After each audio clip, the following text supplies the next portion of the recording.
You've been told that life should stay the same, that stability is the key to happiness. But if that were true, why do so many people feel stuck in the same old routine, trapped in their own lives?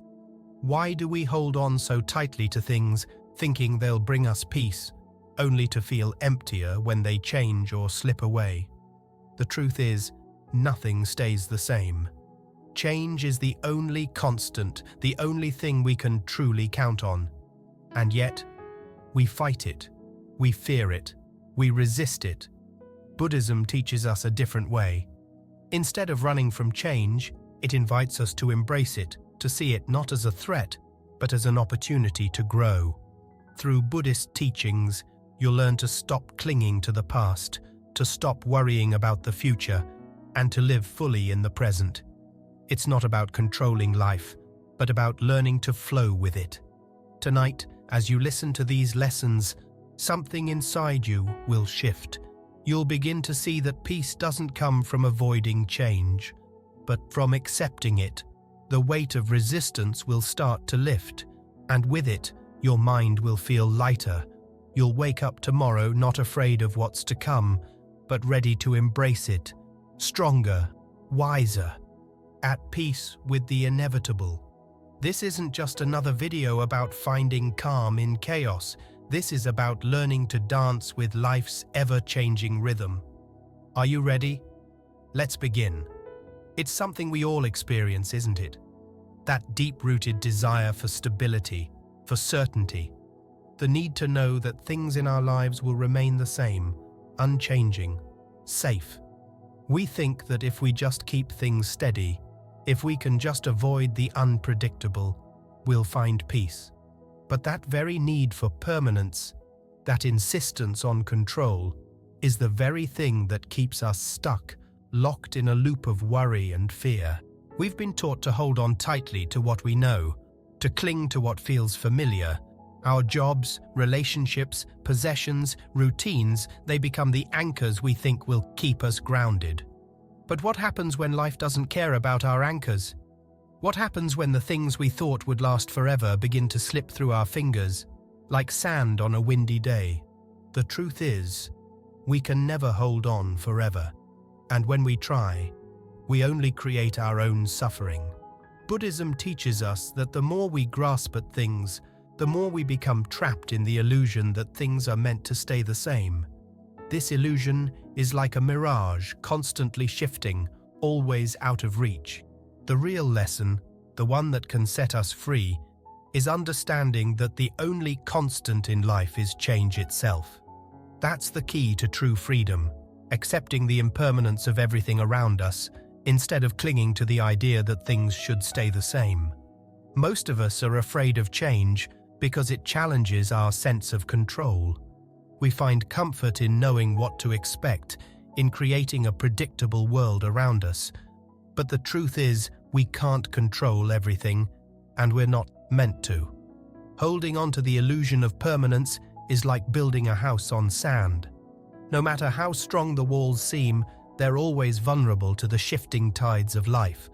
So, what if we let go of this need for certainty? What if, instead of fearing change, we accepted it for what it is, a natural, unavoidable part of life? Buddhism doesn't just teach us to accept change, it teaches us to embrace it, to see the flow of life as something beautiful and fluid, rather than something to fear.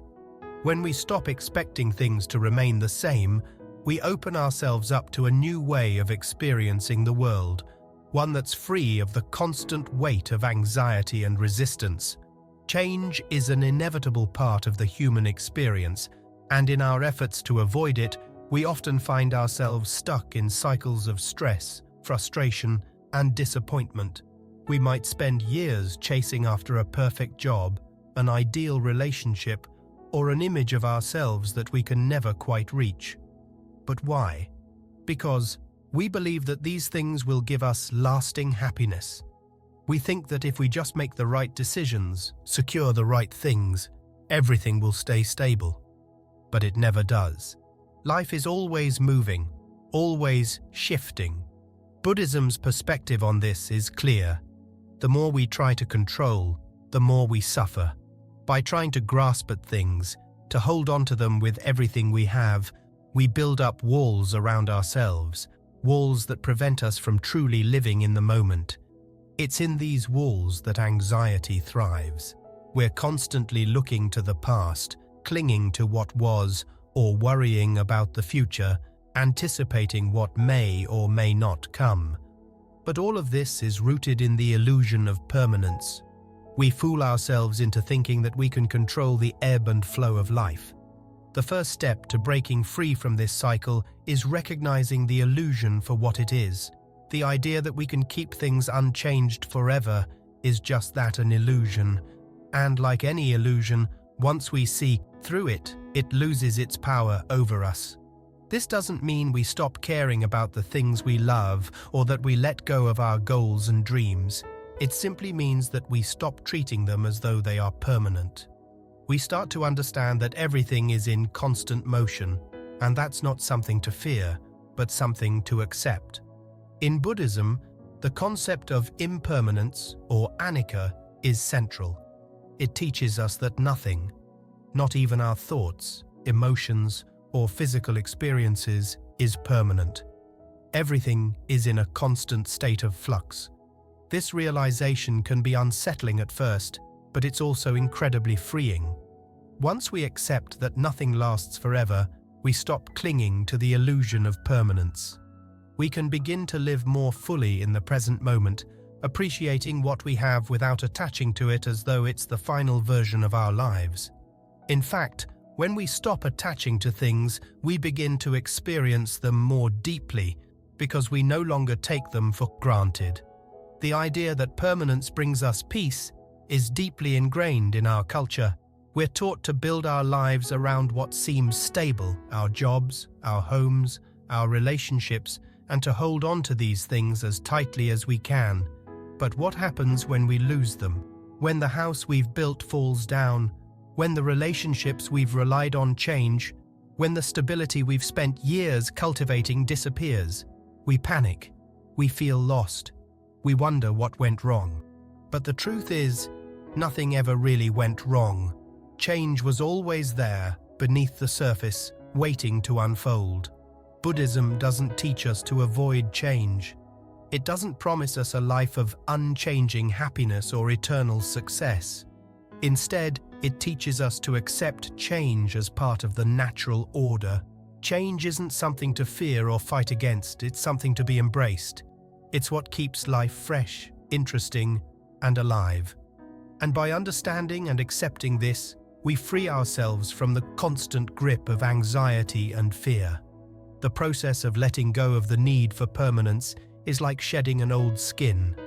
It may feel uncomfortable at first, but once we let go, we can finally breathe. We realize that we don't need to control everything.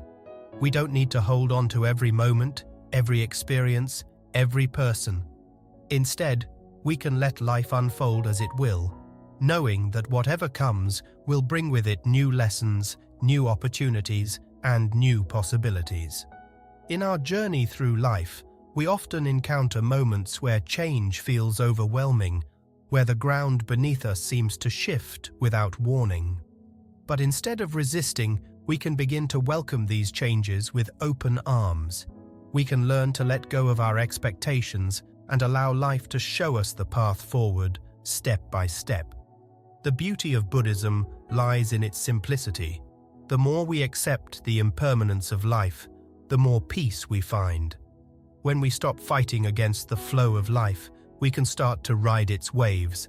We become more adaptable, more resilient. We stop seeing change as something to avoid and start seeing it as an opportunity for growth. It's not about avoiding loss or hardship, it's about learning how to navigate those moments with grace, knowing that they, too, will pass. As we explore this deeper understanding of impermanence, we begin to realize that true peace doesn't come from holding on to things, but from learning to let them go. It's in the act of release that we find freedom. Freedom from the weight of expectations, freedom from the pressure to control every aspect of our lives. When we let go, we open ourselves up to the beauty of the present moment, and in doing so, we find true happiness not in what we have, but in how we are willing to let it all flow. Buddhism teaches us that impermanence is not something to fear, it is something to embrace. Change is a gift, a reminder that life is always moving, always evolving. By seeing through the illusion of permanence, we can learn to live more fully, to experience life in all its ups and downs, and to find peace amidst the inevitable transitions that shape our journey. This isn't just a philosophical idea, it's a practical way of living. When we understand that nothing lasts forever, we can approach life with a lighter heart, less burdened by the weight of expectation. We can begin to appreciate the moments as they come, without clinging to them or fearing their passing. And in doing so, we find that the more we let go, the more life gives us in return. So, the next time life begins to shift, when the world around you seems to change without warning, remember this: it's not the change itself that causes suffering, it's our resistance to it. By learning to flow with life's constant changes, we begin to find peace in the very thing we once feared. And in this peace, we find freedom. As we've just explored, the illusion of permanence keeps us tethered to an ever-changing world, creating stress, anxiety, and a sense of helplessness. The need to control, to hold on tightly to what we know, gives us a false sense of security. We grasp, clutching at moments, people, and circumstances, thinking that if we hold on just a little longer, everything will stay stable. But what if the key to true peace lies not in holding on, but in learning to let go? This is where the Buddhist teachings take a radical turn. Rather than finding comfort in control, we are invited to embrace life as it is, flowing with the current instead of swimming against it. Letting go is not about surrendering to life in a passive way, but about releasing the need for domination over it. It's about accepting what comes and going with the flow, without resistance, without expectation. It's a radical shift in perspective, one that is not just a philosophical idea, but a deeply transformative practice. At the heart of Buddhism is the recognition that our suffering is often born out of attachment. We attach ourselves to the idea that things should be a certain way, that our experiences and relationships should stay fixed and unchanging. But this attachment, this constant need to grasp, doesn't create stability, it creates anxiety. The more we cling to something, the more fearful we become of losing it. This fear then drives us to hold on tighter, perpetuating a cycle of stress and suffering. When we talk about letting go, it's easy to think of it as a momentary action. We let go of an object, a thought, or a desire. But Buddhism teaches us that letting go is a way of being. It's a mindset. It's an ongoing process of releasing our grip on the world's impermanence and accepting that we are not the ones who dictate the flow of life. Life unfolds in ways we can't always predict, and in trying to control it, we set ourselves up for frustration. In the Western world, we are taught that success comes from hard work and control.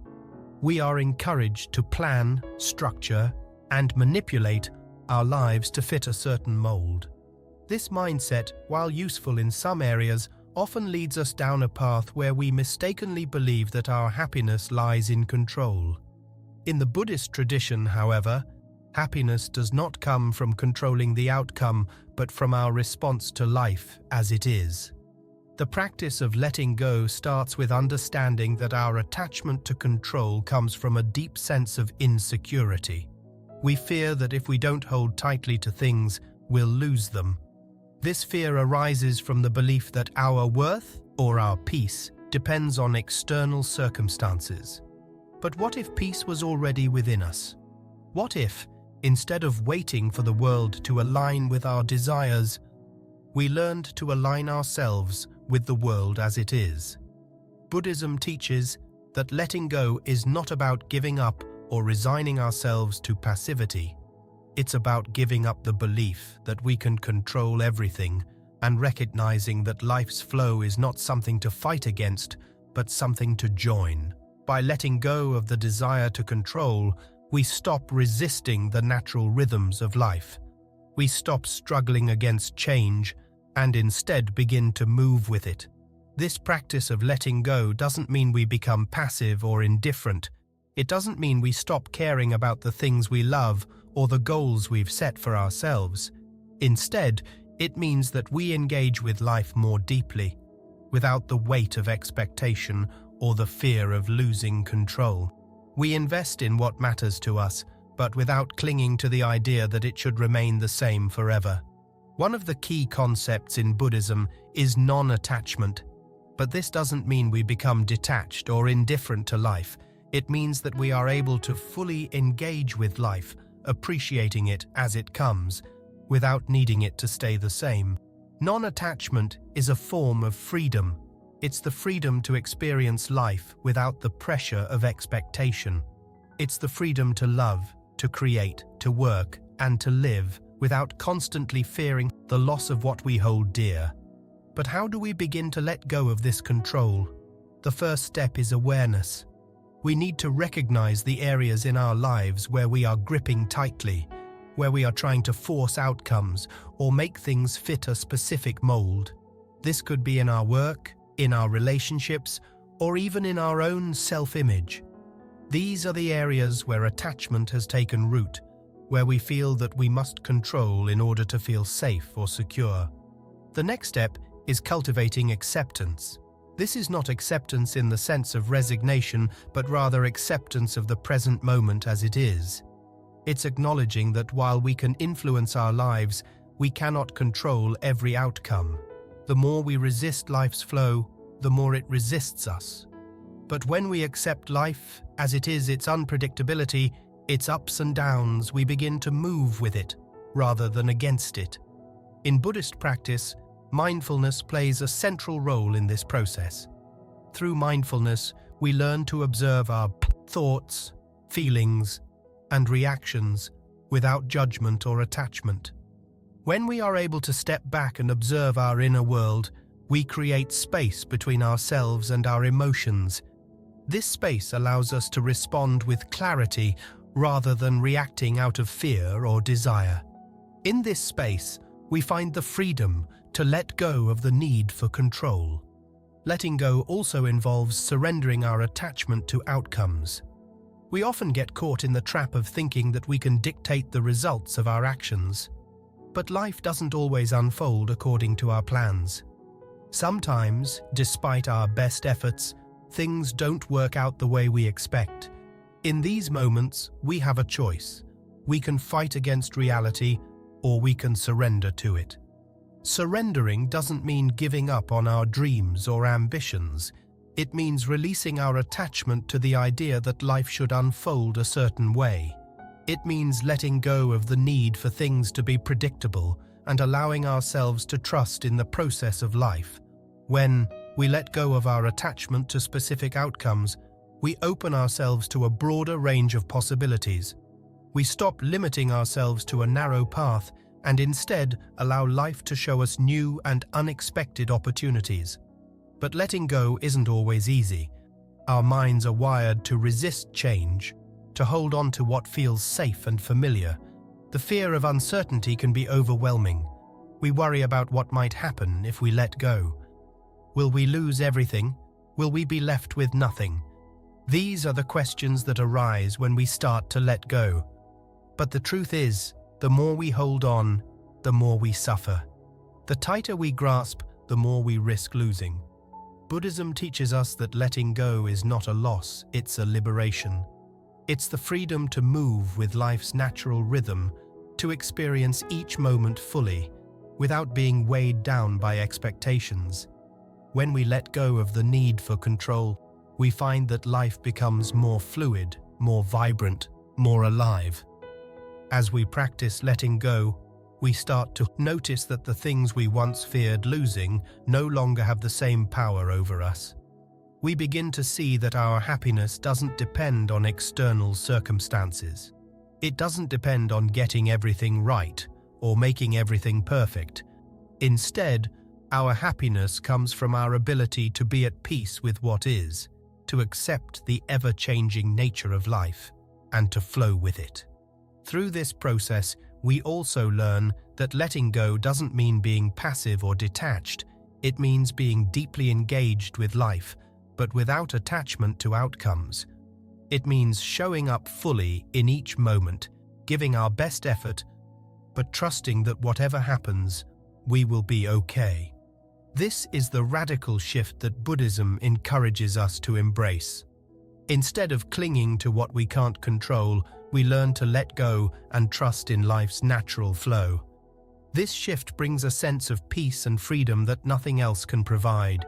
In the end, letting go is not about surrendering to a passive existence. It's about becoming more alive, more present, and more open to life's possibilities. It's about trusting that, even in the midst of uncertainty, we can find peace. This is the true power of letting go, the freedom to live fully without the need for control or certainty, and to embrace life as it unfolds. Letting go is the path to inner peace. It's the gateway to freedom, the key to experiencing life in its truest, most vibrant form. When we stop fighting against the flow of life, we find ourselves in harmony with it, and that is where true happiness begins. As we've just seen, the need to control and resist change can keep us trapped in a never-ending cycle of fear and anxiety. We hold on to what we know, grasping for stability, and in doing so, we miss the beauty of the present moment. Letting go of the need to control is an essential step in freeing ourselves, but it's only part of the journey.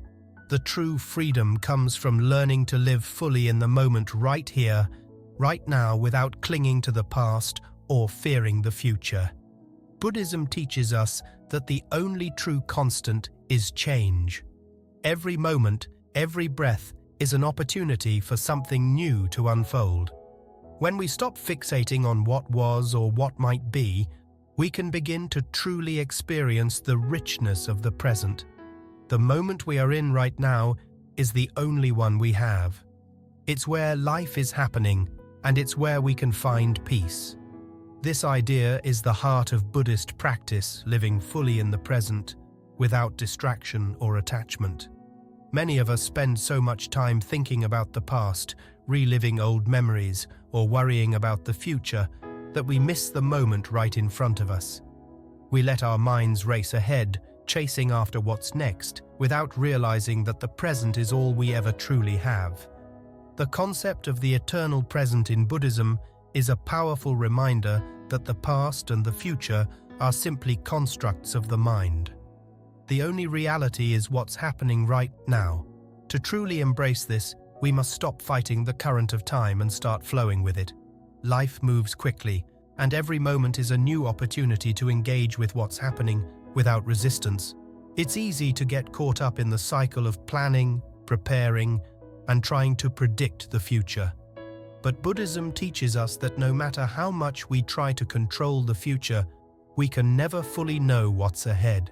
The only thing we can control is how we engage with the present moment. When we learn to fully embrace the present, we begin to experience life more deeply. Every conversation, every experience becomes richer when we are fully present for it. We stop worrying about what might go wrong and start focusing on what is happening right now. This shift in focus can transform the way we experience the world, allowing us to connect more deeply with ourselves, with others, and with the world around us. Buddhism offers a profound tool for cultivating this kind of presence: mindfulness. Mindfulness is the practice of paying attention to the present moment with openness, curiosity, and non-judgment. It's about bringing our full attention to whatever we are doing, whether it's eating, walking, or simply breathing. Through mindfulness, we train ourselves to let go of distractions and to be fully engaged with the task at hand. This practice of mindfulness is not about achieving perfection or getting it right. It's about embracing each moment as it comes, accepting it without judgment or expectation. Whether we are experiencing joy or pain, success or failure, mindfulness helps us stay grounded in the present. It reminds us that whatever we are experiencing is temporary, just like everything else in life. By accepting the impermanence of all things, we can engage with each moment more freely, without clinging or resisting. Living fully in the moment also means letting go of the constant need for validation. We often measure our worth by external standards, how much we accomplish, how others perceive us, what we have. But Buddhism teaches us that these external markers are fleeting. Our true value comes from within, from our ability to be present, to be compassionate, and to engage with the world from a place of inner peace. When we stop seeking approval from others or striving for external success, we can begin to find happiness in the present moment simply by being who we are. The power of the present moment is that it is always available to us. No matter what we are going through, we can always return to them now. This doesn't mean that we ignore the past or future. It simply means that we stop allowing them to dominate our experience. We can reflect on the past with gratitude and learn from it, but we don't need to dwell on it. We can plan for the future, but we don't need to obsess over what might happen. The present moment is where life is unfolding, and when we are present for it, we find peace. The Buddha himself taught that the present moment is where true freedom lies. When we are fully engaged with life as it is, without attachment or fear, we experience freedom from the past and the future. This is not a freedom that comes from controlling life, but a freedom that comes from accepting it. When we stop trying to change what is happening right now, we open ourselves to the possibility of deeper peace and joy. To fully engage with the present, we must cultivate an attitude of acceptance. Life will always be in flux, people will come and go, circumstances will change, and things won't always go the way we expect. But instead of resisting this change, we can learn to accept it. Acceptance doesn't mean resignation. It means allowing things to be as they are, without trying to force them into a mold of our making. It means being okay with uncertainty, with not knowing what's next. When we accept the present moment, we stop fighting against the flow of life. Instead of struggling to control everything, we allow ourselves to flow with it. We become more adaptable, more resilient, and more able to handle whatever life throws our way. This is the essence of Buddhist wisdom, the ability to be fully present, fully engaged, and fully at peace, regardless of what is happening around us. The eternal present is not a passive state. It's an active engagement with life as it unfolds. It's about being awake, aware, and fully alive in each moment. It's about letting go of distractions and immersing ourselves in whatever we are doing, whether it's work, relationships, or simply enjoying a quiet moment to ourselves. When we embrace the present, we stop waiting for the next big thing to make us happy. Instead, we start to find joy in the here and now, knowing that this is all we truly have. Buddhism teaches that every moment is an opportunity for growth and transformation. Every moment, no matter how small, contains the potential for wisdom, compassion, and understanding. By fully embracing the present, we open ourselves up to these possibilities. We stop looking for happiness in the future and start experiencing it in the present. Living in the moment also means letting go of the need for perfection. We often resist the present because it doesn't look the way we think it should. We want things to be different, better, or more in line with our expectations. But Buddhism teaches us that perfection is an illusion. The present moment, with all its imperfections, is perfect exactly as it is. When we stop trying to force life to fit into a box, we can begin to see the beauty in its natural flow. By embracing the eternal present, we let go of the need for constant striving. We stop chasing after goals that we think will bring us happiness and start finding contentment in the present moment. This shift in mindset is revolutionary. Instead of constantly seeking something else, we start to appreciate what we already have. And in this appreciation, we find peace. Buddhism encourages us to live fully in the present, not just for our own peace of mind, but for the benefit of others as well. When we are present, we are able to connect more deeply with those around us. We listen more attentively, speak more kindly, and act with more compassion. Our presence becomes a gift to others, a reminder that we are all interconnected and that the present moment is where we can find true connection. When we stop resisting the flow of life, we begin to experience the fullness of our existence. We stop waiting for the perfect moment to arrive and start living in the moment that is here. The eternal present is where life is happening. And when we embrace it, we unlock the true potential of our existence.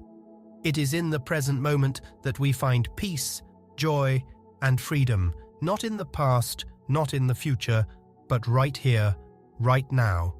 So, as we continue on this journey of acceptance and presence, remember that the only moment that truly matters is the one we're in. This is where we find our power, our peace, and our true selves. The present moment is not just where we live, it is where we grow, where we connect, and where we find the freedom to be.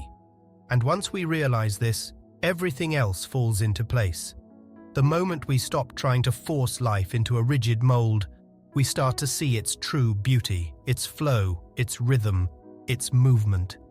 We've spent so much time thinking of life as a straight line, a path we must follow from point A to point B, that we forget it's more like a dance than a journey.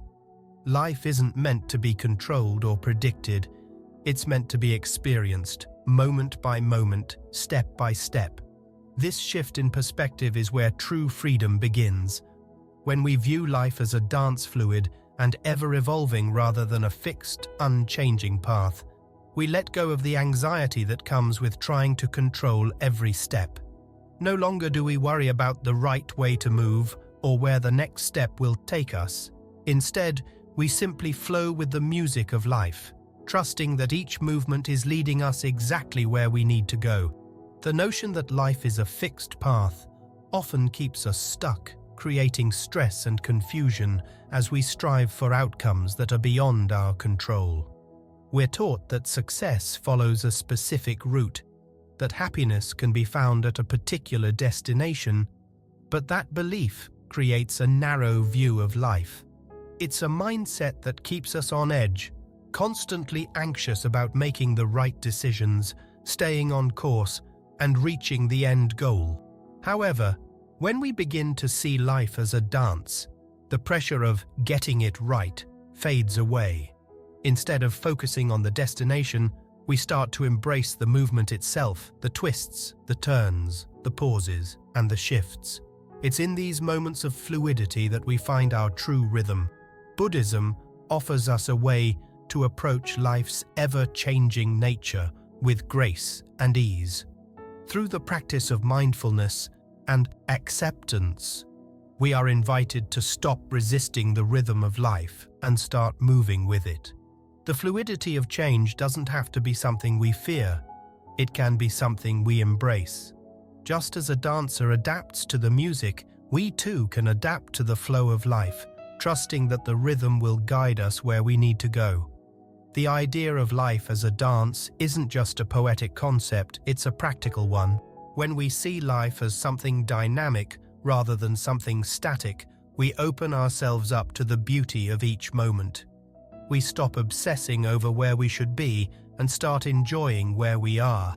Each step, each turn becomes part of a larger pattern, a rhythm that moves us forward without the need for rigid control. This mindset helps us move through life with more ease. When we think of life as a path, we can become overwhelmed with the idea that we must follow it perfectly or risk going off course.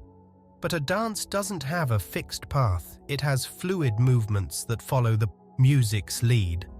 In the same way, life's changes are not obstacles to be avoided, but opportunities to follow the rhythm of change, no matter where it leads.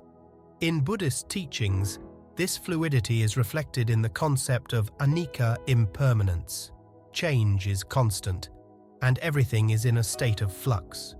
But rather than resisting or fearing this constant change, Buddhism teaches us to flow with it. When we accept the reality of impermanence, we stop trying to control every detail. Instead, we let life unfold, knowing that we will adapt as it does. This adaptability is the key to finding peace in the midst of uncertainty. One of the most liberating aspects of seeing life as a dance is that it frees us from the need to have everything figured out. In a dance, no one knows exactly what will happen with every step. There's an element of spontaneity, of surprise. And in life, there are moments that will take us by surprise too. But when we trust the dance, when we let go of the need to know every step in advance, we become more open to what life brings. We no longer live in constant anxiety about making the right decisions. We trust that whatever happens, we can adapt and move with it. This shift in thinking also helps us understand that life's challenges are not failures or mistakes. They are part of the dance. The missteps, the moments of confusion, the unexpected turns, all of these are part of the rhythm that moves us forward. A dancer doesn't stop when they miss a step, they flow with it, adjust, and continue. In life, we can do the same. Instead of resisting mistakes or setbacks, we can view them as part of the process. Moments that teach us how to move better, how to be more aware, and how to grow. In Buddhism, this idea is reinforced by the concept of non-attachment. We are not meant to cling to specific outcomes or to the way things should be. Life, like a dance, is constantly shifting. And when we try to hold on to a particular moment or goal, we create tension. We are not meant to force life into a particular shape, we are meant to move with it. This doesn't mean we don't have goals or intentions, but it means we hold them lightly. We move with life, adjusting as we go, instead of trying to make everything fit into a rigid structure. As we continue to see life as a fluid dance, we begin to notice how much more connected we feel to the present moment. When we let go of the need for perfection or control, we become more present in our lives. We experience life in a deeper, more fulfilling way because we are not always thinking ahead or holding on to what has passed. We are simply moving with life, moment by moment, step by step. One of the greatest gifts of this perspective is the peace that comes with letting go of resistance. When we stop fighting against the flow of life, we begin to experience more joy and freedom. The anxiety that often accompanies change starts to dissolve. Instead of fearing what's next, we begin to see change as an opportunity to grow, to adapt, and to become more in tune with life's rhythm. This idea of life as a dance is not just about finding peace in change, but also about finding joy in it. Dance is not just a way to move, it's a way to express ourselves. When we view life as a dance, we open ourselves to the possibility of self-expression in every moment. Each decision, each challenge, each experience becomes an opportunity to express who we are and how we move through the world. There's freedom in that, there's creativity, there's life. But just like in any dance, we must be willing to let go of perfection. A dancer doesn't get every move exactly right, and neither do we. Life is messy, unpredictable, and often imperfect. But when we let go of our attachment to perfection, we allow ourselves to be more spontaneous, more creative, and more alive. We let the music of life move us, and in doing so, we find a sense of rhythm that carries us through the most challenging moments. In the Buddhist tradition, the practice of mindfulness helps us tune into this rhythm. By staying present in the moment, we learn to feel the flow of life. Mindfulness teaches us to move with life's current, to notice the subtle shifts and changes, and to adjust without fear or hesitation. It's through mindfulness that we cultivate the awareness necessary to truly engage with the dance of life. Life is not about finding the perfect path or making the right choices all the time. It's about learning to move with what comes. It's about finding your rhythm, your flow, and trusting that as you move with the music, you will be led to exactly where you need to go. As we begin to embrace life's fluidity, we start to see that every moment is a new opportunity to dance. We stop holding on to the past and stop worrying about the future. We simply move, step by step, with the flow of life. We experience the joy of spontaneity, the freedom of letting go, and the beauty of simply being present in the dance. This perspective of life as a dance allows us to cultivate a deeper sense of trust in the process. Instead of feeling overwhelmed by the unpredictability of change, we begin to feel supported by it. Just as a dancer trusts the music, we trust life itself. We know that each movement, each step, is part of a greater rhythm, and that we are always exactly where we need to be. In the end, life is not about striving for perfection. It's about embracing the dance, with all its shifts, its turns, its pauses, and its rhythms. When we learn to move with life, rather than against it, we find peace, joy, and freedom. We let go of the need for control and open ourselves up to the beauty of each moment, knowing that the dance is always unfolding, always moving, always evolving. And in this dance, we find our true selves. As we've just explored, seeing life as a fluid dance rather than a fixed path allows us to embrace change without fear. But there's another crucial aspect to this transformation: uncertainty. So often, we are told that life should be predictable, that we should have clear answers and secure plans. But what if the very thing we fear most, uncertainty, was actually the doorway to profound wisdom? Buddhism teaches us that uncertainty is not a weakness or a threat, but a powerful force for growth. The wisdom of not knowing opens our minds and hearts, allowing us to let go of rigid expectations and control. It's in the unknown, the spaces between what we think we understand and what is yet to be revealed, that true wisdom begins to unfold. When we let go of the need to have all the answers, we allow ourselves the freedom to learn, to grow, and to experience life with an open heart. So often, we get caught in the trap of needing certainty. We think that knowing the future or having a solid plan will bring us peace. But in reality, trying to control the unknown creates more anxiety, because it's simply impossible to predict what will happen. Life is fluid, unpredictable, and constantly changing. Trying to impose a rigid structure on this ever-shifting world only leaves us feeling more stressed, more fearful, and more disconnected from the natural flow of life. Buddhism teaches us that the key to peace lies not in knowing everything, but in accepting that we cannot know it all. The wisdom of not knowing invites us to step into the present moment with a sense of openness, curiosity, and acceptance. Instead of fearing the uncertainty of life, we are encouraged to embrace it. When we do, we release the pressure to have all the answers, and instead, we allow ourselves to experience life with greater clarity, compassion, and understanding.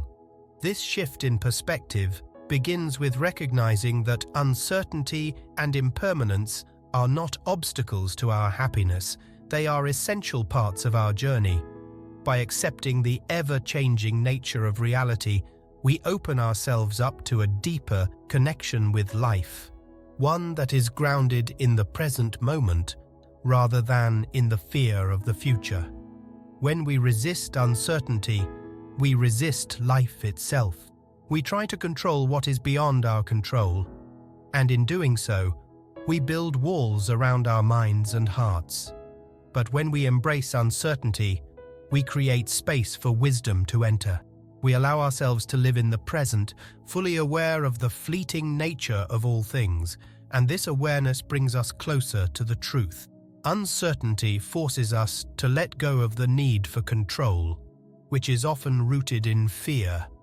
Fear that things won't go as planned, fear that we will fail, fear that we are not enough. But by acknowledging that we cannot control everything, we free ourselves from these fears. We begin to see that failure is not the end, but part of the process of growth. We see that mistakes are simply opportunities for learning, and that every step along the way, whether forward or backward, is part of the unfolding path. In Buddhism, the idea of not knowing is not seen as a gap in knowledge, but as an invitation to open our minds and hearts to the present moment. It's through not knowing that we truly begin to understand. The more we cling to what we think we know, the more closed off we become to new possibilities. But when we release that attachment to certainty, we allow ourselves to experience life as it is, without the filter of preconceived ideas and judgments. This wisdom of not knowing also encourages us to be humble. The more we acknowledge that we don't have all the answers, the more we are able to learn from the world around us. It's in this humility that we open ourselves to true understanding.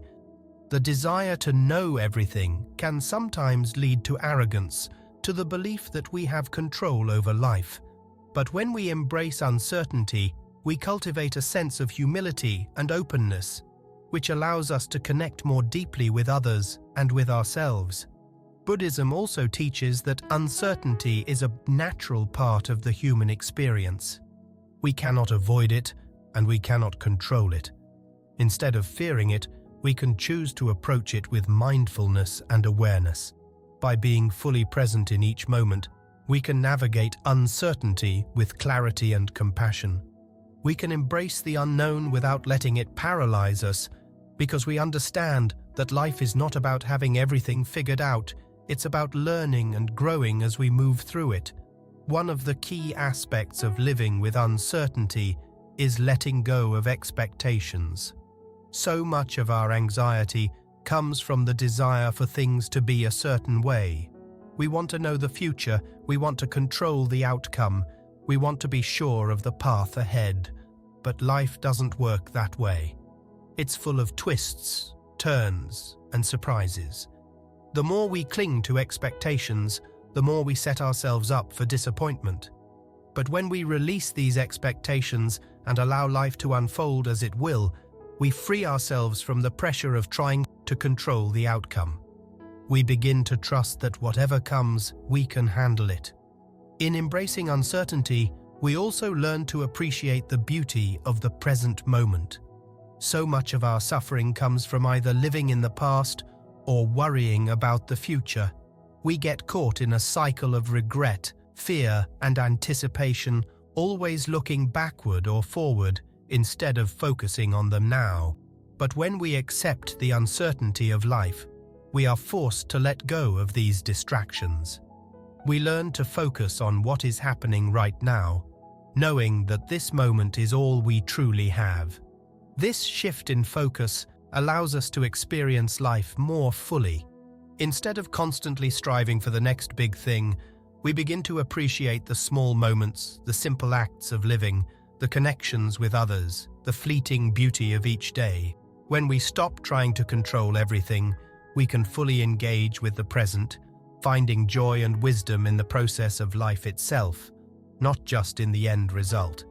The wisdom of not knowing is also about cultivating a sense of peace amidst uncertainty. The more we embrace the unknown, the less we fear it. Instead of trying to predict what will happen, we learn to trust that we are capable of handling whatever comes our way. We trust in our own resilience, in our ability to adapt and learn from life's challenges. This trust comes from recognizing that uncertainty is not something to avoid, it's something to embrace as part of our growth. In Buddhism, this trust is built on the understanding that everything is interconnected. We are not isolated beings trying to navigate life alone. We are part of a vast, ever-changing web of existence, and in this interconnectedness, we find strength. We know that no matter what happens, we are not alone. Life is constantly unfolding, and we are part of that unfolding.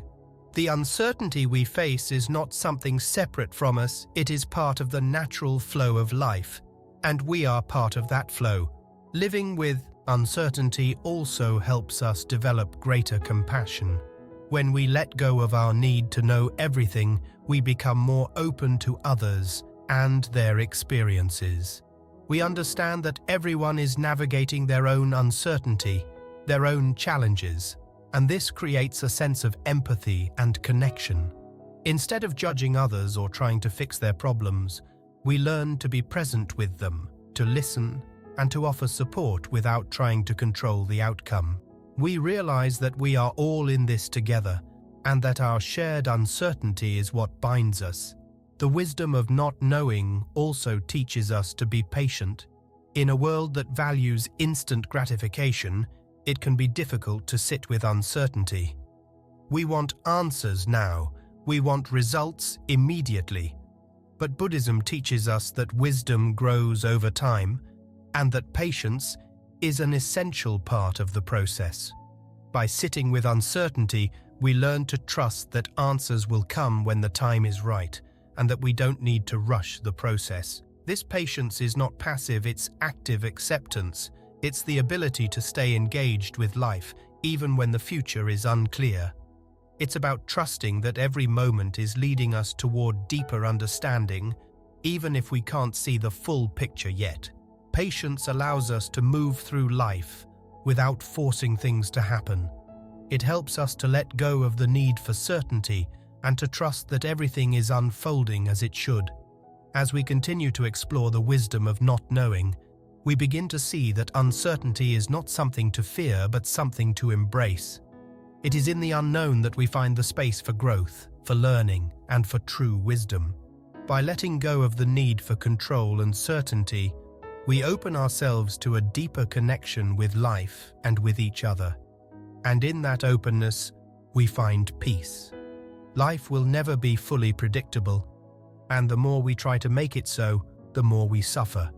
But when we embrace uncertainty, we allow ourselves to live more fully, to learn from each moment, and to trust that we have everything we need to navigate whatever comes our way. Uncertainty is not the enemy, it is the gateway to deeper wisdom, compassion, and understanding. And when we open ourselves to it, we open ourselves to the fullness of life. As we've seen, the wisdom of not knowing unlocks the door to deeper understanding and growth. It's through embracing uncertainty that we can open ourselves to the beauty and lessons that life's constant changes offer. But how do we move through this unpredictable world with grace? How do we find peace amidst the chaos, especially when everything around us is in a state of flux? The answer, as Buddhism teaches us, lies in mindfulness and meditation practices that ground us in the present moment and help us ride the waves of change without being overwhelmed by them. Life doesn't stop moving, and the more we try to hold on to stability, the more we increase our anxiety. But when we learn to navigate in change instead of resisting it, we can find a sense of calm amidst the turbulence. The Buddhist practices of mindfulness and meditation are tools that help us do just that. They allow us to fully engage with the present moment, without being swept away by the forces of change or the worries of what might come next. Mindfulness is the practice of paying full attention to the present moment, without judgment. It sounds simple, but it's powerful. By focusing on the here and now, we learn to step outside the mental chatter that often drags us into the past or the future. In this state of awareness, we begin to see the transient nature of all things. We recognize that everything, our thoughts, our emotions, our experiences, is in constant flux. And when we accept that change is inevitable, we begin to flow with it rather than fight against it. Mindfulness helps us understand that change isn't something we need to fear. Instead, it's a natural part of life that we can learn to navigate with ease. Every moment that we experience is part of the greater rhythm of life. By practicing mindfulness, we become more attuned to this rhythm and develop the ability to move with it. Instead of feeling overwhelmed by the waves of change, we learn how to ride them, just like a surfer learns to balance on the water. With practice, we begin to feel more at peace with the natural ebb and flow of life. Meditation, too, plays a crucial role in embracing life's flux. When we sit in meditation, we create space to observe our thoughts and feelings without getting caught up in them. The process of sitting with our emotions, instead of reacting to them, teaches us to let go of attachment. We begin to see that our thoughts and feelings are not permanent. They come and go, just like the waves on the ocean. This realization is liberating. We no longer need to control our emotions or push them away. Instead, we can simply allow them to arise, acknowledge them, and then let them pass. Through regular meditation practice, we develop a deeper understanding of impermanence, the Buddhist concept that all things are constantly changing. This understanding is essential for cultivating peace amidst life's flux. When we can see that everything, both pleasant and unpleasant, is in a state of change, we stop clinging to moments of happiness or avoiding moments of discomfort. We learn to accept both joy and sorrow, knowing that each will pass in its own time. This acceptance of change brings peace, as we no longer feel the need to control what is beyond our control. In Buddhism, this practice of mindfulness and meditation is not just about cultivating inner peace for ourselves. It's about developing the wisdom and compassion to help others navigate the waves of change as well. When we learn to be present with our own emotions and experiences, we become more attuned to the experiences of others. We develop a sense of empathy as we recognize that others are also facing their own struggles with change. This shared understanding creates a bond, reminding us that we are all interconnected in the dance of life's impermanence. One of the greatest benefits of mindfulness and meditation is the way they help us become less reactive to life's challenges. Instead of being swept away by the intensity of our emotions or the unpredictability of the world around us, we develop a sense of spaciousness within ourselves. This inner space allows us to observe our experiences without judgment, giving us the clarity to respond to life's changes with wisdom and compassion. When we are mindful, we are not controlled by our fears or desires.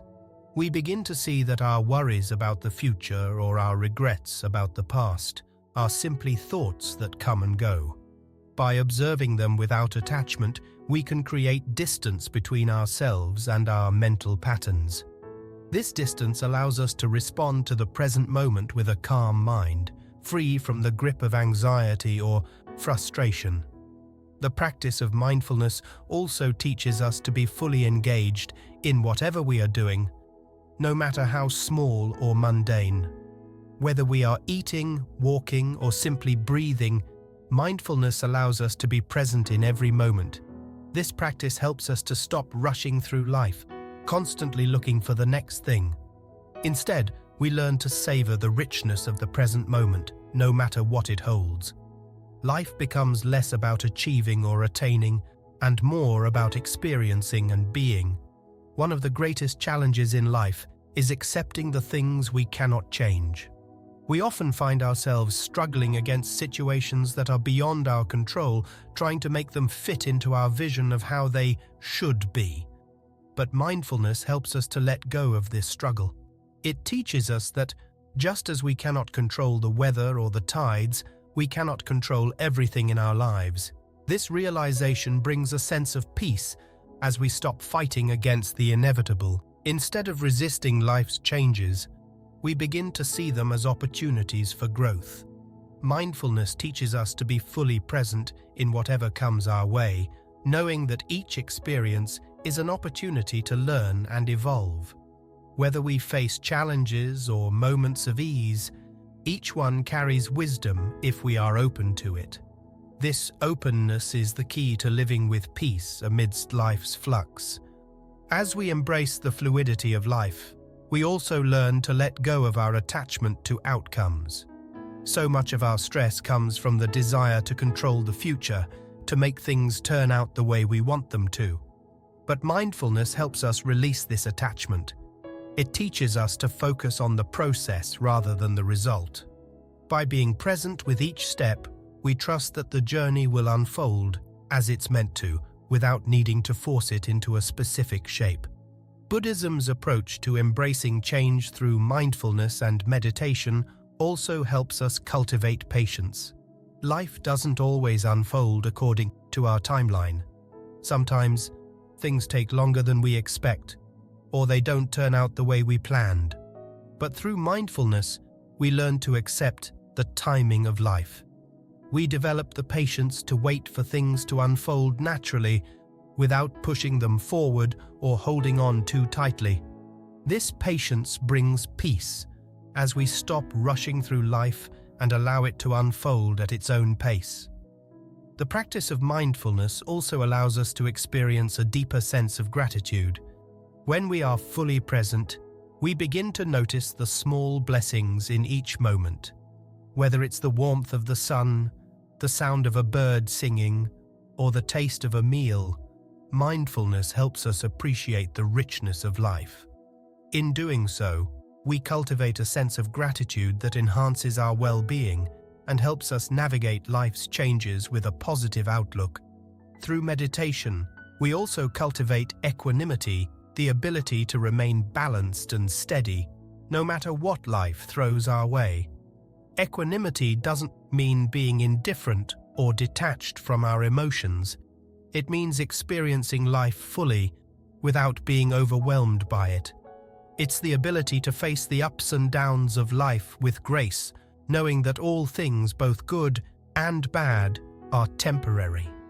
Meditation helps us develop this inner stability, allowing us to remain centered in the midst of life's flux. Ultimately, mindfulness and meditation are about learning to live with life's constant changes rather than resisting them. By embracing the flow of life, we find peace. We stop fighting against the current, and instead, we learn to ride the waves with ease. Life's flux is not something to fear, but something to embrace. With mindfulness and meditation as our tools, we can find the calm in the storm, the peace in the chaos, and the wisdom in the unknown. As we've explored the practice of mindfulness and meditation, we've seen how these tools help us find peace amidst the endless flow of change. But even with the best practices, life inevitably brings suffering.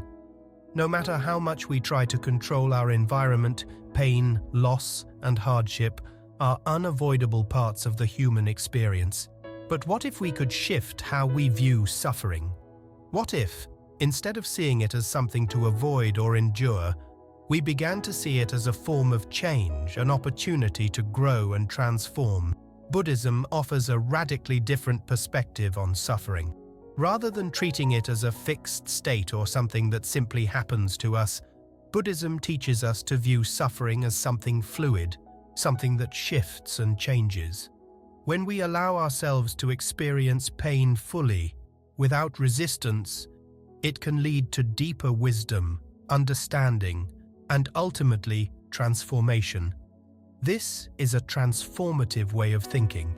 We live in a world that often tries to protect us from pain, to minimize suffering, and to offer quick fixes for everything that ails us. But in Buddhism, suffering is not something to be fixed or avoided at all costs. It is part of life, part of the human condition. When we resist suffering or try to escape from it, we create more suffering for ourselves. But when we accept it, when we embrace the reality of pain, we begin to understand its true nature, and in that understanding, we find the key to our liberation.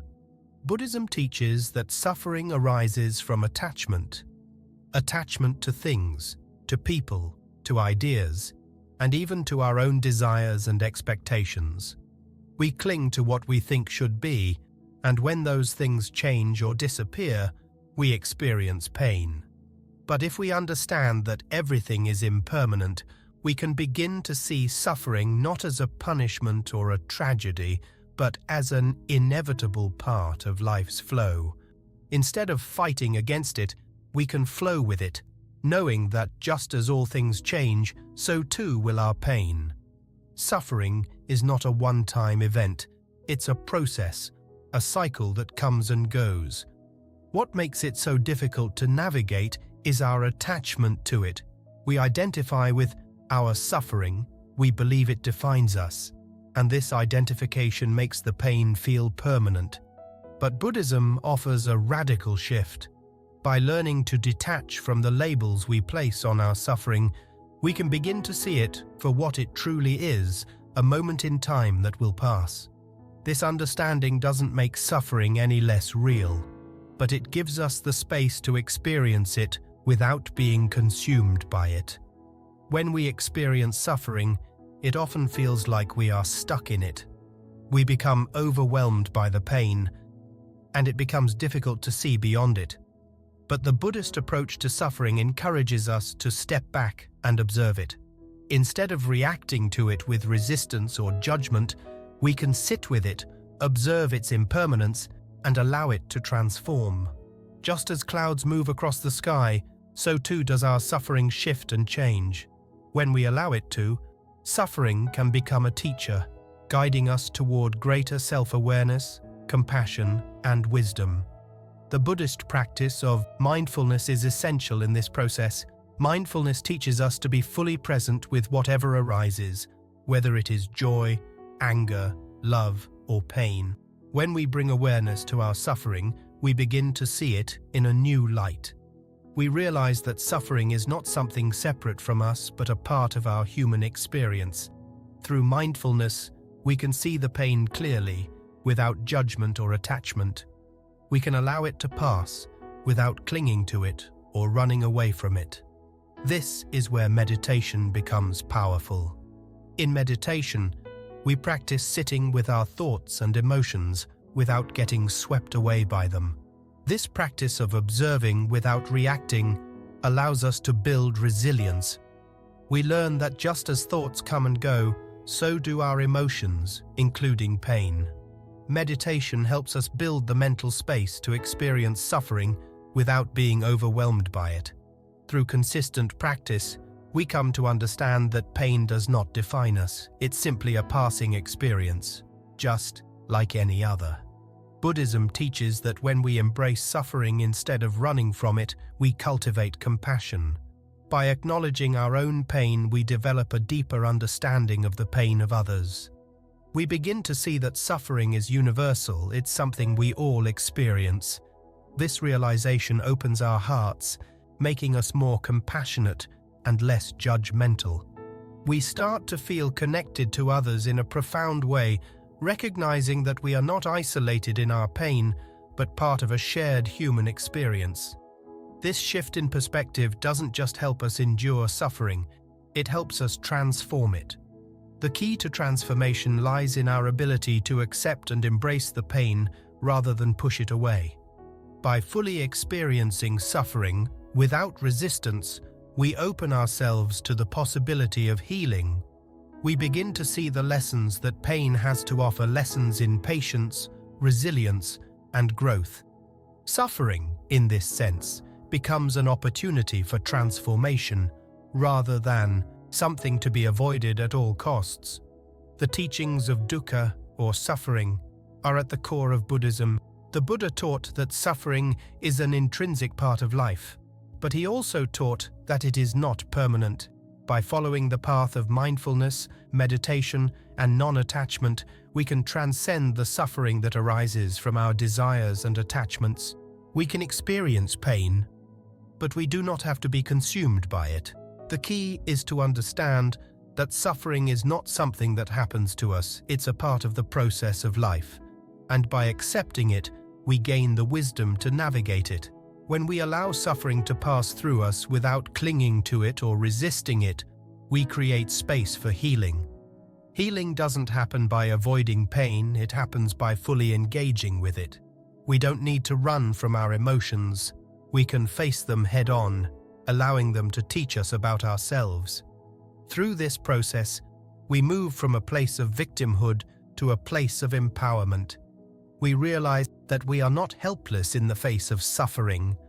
Rather, we have the power to choose how we respond to it. As we practice embracing suffering, we begin to understand that pain, like everything else, is impermanent. It doesn't last forever. The more we allow it to move through us, the more we realize that it is not something that defines us. We are not our suffering, we are not our pain. We are simply human, experiencing the natural ebb and flow of life's challenges. And through this experience, we gain wisdom and insight that would not be possible without the presence of suffering. The transformation of suffering in Buddhism is not about eliminating pain, it's about learning to navigate it with grace and awareness. Instead of resisting the discomfort, we learn to observe it, to be present with it, and to let it go when it has passed its course. Through this process, we develop a deep sense of inner peace and freedom. We no longer see suffering as something to fear or avoid. Instead, we see it as a catalyst for personal growth, a path to greater understanding and compassion. Buddhism encourages us to see suffering as a gift, not because it feels good, but because it opens the door to transformation. It is through our pain that we can begin to develop the qualities that lead to deeper wisdom, patience, resilience, compassion, and mindfulness. When we embrace suffering in this way, it no longer has power over us. We can move through it with awareness and grace, knowing that, like everything else, it too will pass. The path to embracing suffering is not easy, and it takes practice. But by integrating these teachings into our daily lives, we begin to see that suffering is not something we need to fear or avoid. It is simply part of the flow of life.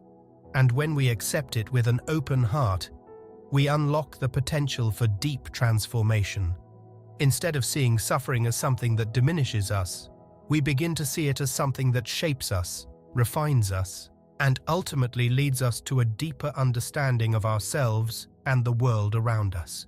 As we've seen, embracing suffering doesn't mean resigning ourselves to a life of pain, but rather understanding that it is part of the ever-changing landscape of our existence. In Buddhism, we learn not to avoid or escape our discomforts, but to face them with awareness and wisdom. However, there is another crucial aspect to navigating life's challenges that Buddhism offers, which is the deep and often uncomfortable acceptance of uncertainty. Unlike the world around us, which often seeks to sell us comfort in the form of certainty and security, Buddhism encourages us to live fully with the uncertainty of change, not as something to fear, but as something that can lead us to true peace. We live in a society that promises security in many forms: financial stability, stable relationships, predictable outcomes, and a clear path forward. But the more we seek these guarantees, the more we find ourselves anxiously clinging to what we believe should stay the same. Buddhism, however, doesn't offer false promises of permanence or unshakable security. Instead, it invites us to face the uncertainty that is inherent in all of life and shows us that true peace comes not from avoiding change, but from accepting it fully. By learning to embrace the uncertainty of life, we can find deeper fulfillment and meaning. At first glance, the Buddhist approach to uncertainty may seem unsettling. After all, we've been taught that certainty brings comfort, and that the more we control, the less we have to worry. But Buddhism teaches that this search for control is the root of much of our suffering. The more we cling to the idea that life should be predictable, the more frustrated we become when things inevitably change. In reality, nothing in life is certain, and the sooner we accept this, the sooner we begin to experience true freedom. Buddhism offers us the tools to live with uncertainty, not by forcing us to ignore it or pretend it doesn't exist, but by teaching us to stay present with it. Instead of looking for a permanent solution to our fears or anxieties, Buddhism shows us how to navigate the unknown with grace and resilience. By accepting that we can never know what comes next, we stop living in constant fear of the future and start living more fully in the present. One of the core teachings of Buddhism is the understanding of anicca, or impermanence. Everything changes, and this is not something to be feared, but something to be embraced. When we cling to the idea of permanence, we set ourselves up for disappointment because change is the only true constant in life. Instead of seeing uncertainty as a threat, Buddhism teaches us to see it as an invitation to live more freely. By embracing the uncertainty of life, we can experience it as a source of growth rather than a cause of stress. The illusion of permanence creates a false sense of security. We build up lives around the idea that things should stay the same, that our relationships, our careers, or our health will remain stable. But the truth is, nothing stays the same forever. People change, circumstances shift, and life moves in unexpected directions. The more we try to resist this, the more we create suffering for ourselves. However, Buddhism offers us a different perspective. Rather than seeking false comfort in the idea of permanence, we can learn to find peace in the ever-changing nature of existence. When we let go of the desire for certainty, we open ourselves up to the fluidity of life. This doesn't mean we stop planning or that we abandon our goals, but it does mean that we stop demanding certainty in a world that is inherently uncertain. Buddhism doesn't promise us a life free from change, but it offers us the wisdom to navigate change with an open heart. By cultivating mindfulness, we become more aware of the impermanence of all things, and we begin to experience a deeper sense of peace. In Buddhism, we are taught to accept the present moment as it is, without trying to force it into a mold of our own expectations. This acceptance of uncertainty is liberating because it frees us from the need to control every aspect of our lives. Instead of worrying about the future or regretting the past, we learn to fully experience the now. This acceptance of uncertainty helps us to live with greater resilience because we stop reacting to change with fear or resistance. We begin to approach life with curiosity and openness, ready to learn from whatever comes our way. The Buddha himself acknowledged the uncertainty of life when he spoke about the nature of suffering and the impermanence of all things. He did not promise that life would be free from challenges or discomfort, but he offered a path for transcending the suffering that arises from our attachments to things that inevitably change. The Four Noble Truths, which lie at the heart of Buddhist teachings, guide us through the reality of suffering, showing us how to navigate life's unpredictability with wisdom and compassion. Buddhism also teaches us about the importance of detachment, not as a way of distancing ourselves from life, but as a way of freeing ourselves from the need for permanence. Attachment to people, things, or outcomes creates suffering because we want them to stay the same. When we stop attaching ourselves so strongly to the idea that life should remain static, we create space for more fluidity and peace. Letting go of attachment doesn't mean we stop caring or stop working toward our goals. It simply means that we stop clinging to outcomes and are willing to accept whatever happens. Living with uncertainty also means accepting the reality of change in our relationships. Relationships, like all things, are in constant flux. People grow, evolve, and sometimes drift apart. The more we try to control or hold on to people, the more we risk suffocating the relationship. But when we embrace the uncertainty of change in relationships, we can experience greater freedom and authenticity. We stop trying to keep things the way they were and instead allow them to evolve naturally. Buddhism also offers a path to living with uncertainty through the practice of sati, or mindfulness. Mindfulness helps us cultivate awareness of the present moment and reduces our tendency to worry about what might happen next. By practicing mindfulness, we train ourselves to observe our thoughts and feelings without judgment or attachment. We become more aware of the fluctuations within us and around us, and we begin to see that nothing stays the same. This awareness allows us to move through life with more ease and less fear, because we understand that change is not something to fight but something to flow with. This practice of mindfulness also helps us understand the impermanence of our own emotions. Just as our thoughts and external circumstances change, so too do our emotional states. When we let go of the need for emotional permanence, we stop getting overwhelmed by our feelings. Instead of clinging to joy or avoiding discomfort, we begin to experience our emotions as transient, recognizing that they, too, will pass. This shift in perspective helps us live with more emotional balance, because we no longer identify so strongly with our feelings. In Buddhism, the key to living with uncertainty is cultivating right view, the understanding that all things are interconnected and subject to change. When we accept this reality, we can stop seeking false comfort in the idea that we can control life's outcomes. Instead, we can start living with a deeper sense of trust, knowing that uncertainty is not something to fear, but a natural part of the human experience. We don't need to know everything. We don't need to have all the answers.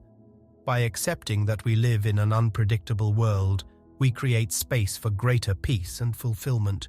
Rather than offering us false promises of security, Buddhism encourages us to embrace the unpredictability of life. It doesn't ask us to abandon our desire for stability, but it asks us to stop believing that stability is something we can control. When we stop expecting life to be predictable, we can begin to appreciate it for the dynamic, ever-changing experience it is. This doesn't mean we become passive or indifferent. On the contrary, it means we become more engaged with life, more open to its twists and turns, and more accepting of the beauty that comes from uncertainty. Buddhism's approach to uncertainty is a call to stop clinging to false promises of permanence and security. It teaches us that peace does not come from control, but from acceptance of life's fluid nature. When we embrace uncertainty, we let go of the fear of the unknown and begin to experience life as it truly is, constantly changing, always evolving, and always offering new opportunities for growth.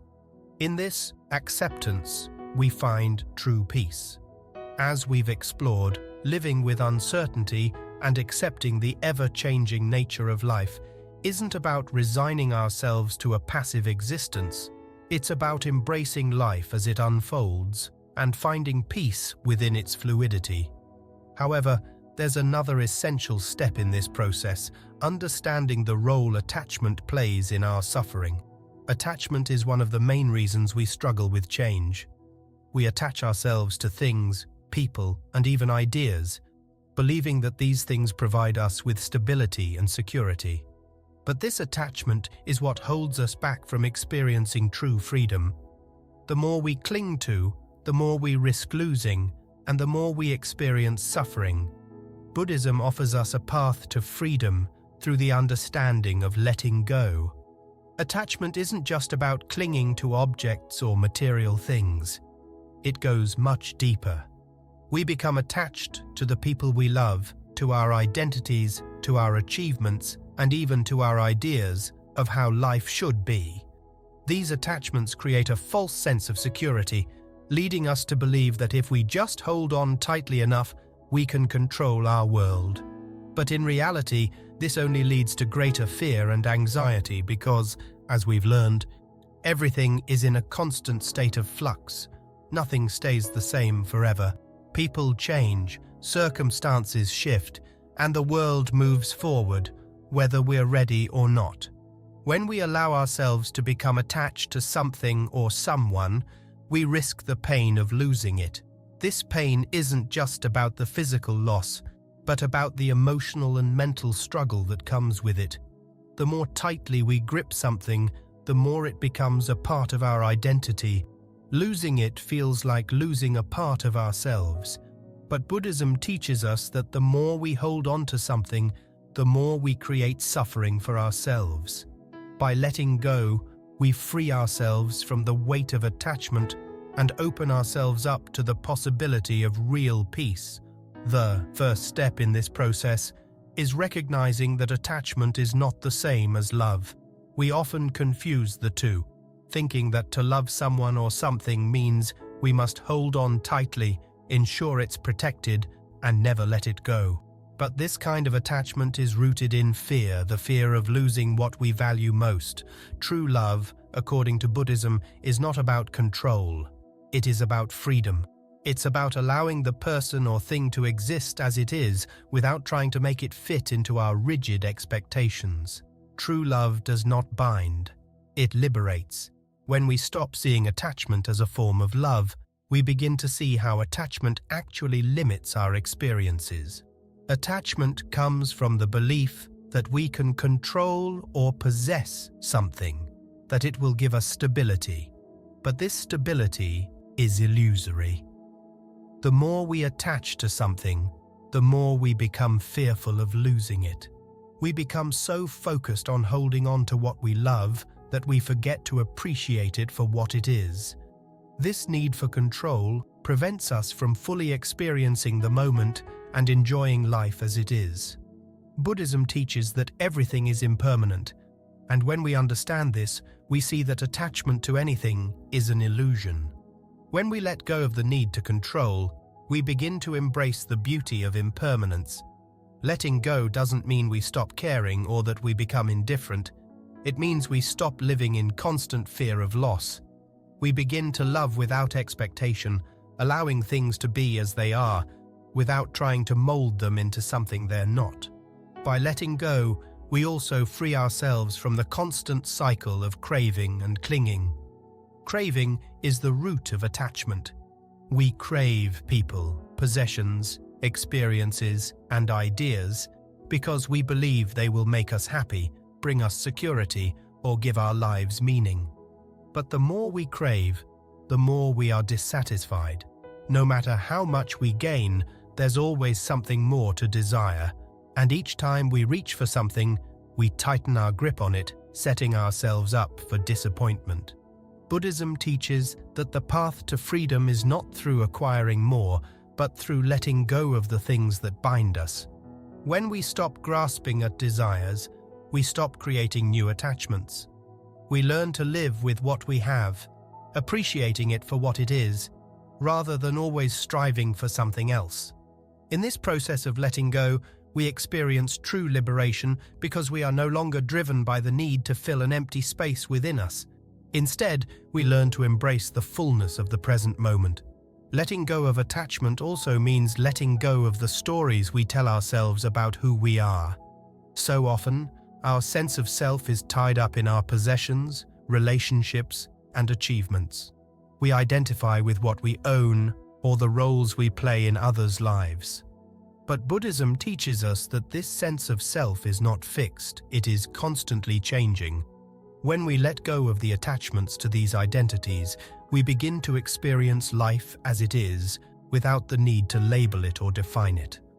One of the most difficult attachments to release is our attachment to the past. We often cling to memories of who we were, what we had, and the people we loved. These memories become part of our identity, and we hold on to them because they provide a sense of continuity and comfort. But the past is gone, and while it shapes who we are, it does not define us. Holding on to the past only prevents us from fully engaging with the present. When we let go of attachment to the past, we free ourselves to live in the here and now, appreciating the present moment for what it offers, without being weighed down by what has already passed. Similarly, we often become attached to expectations about the future.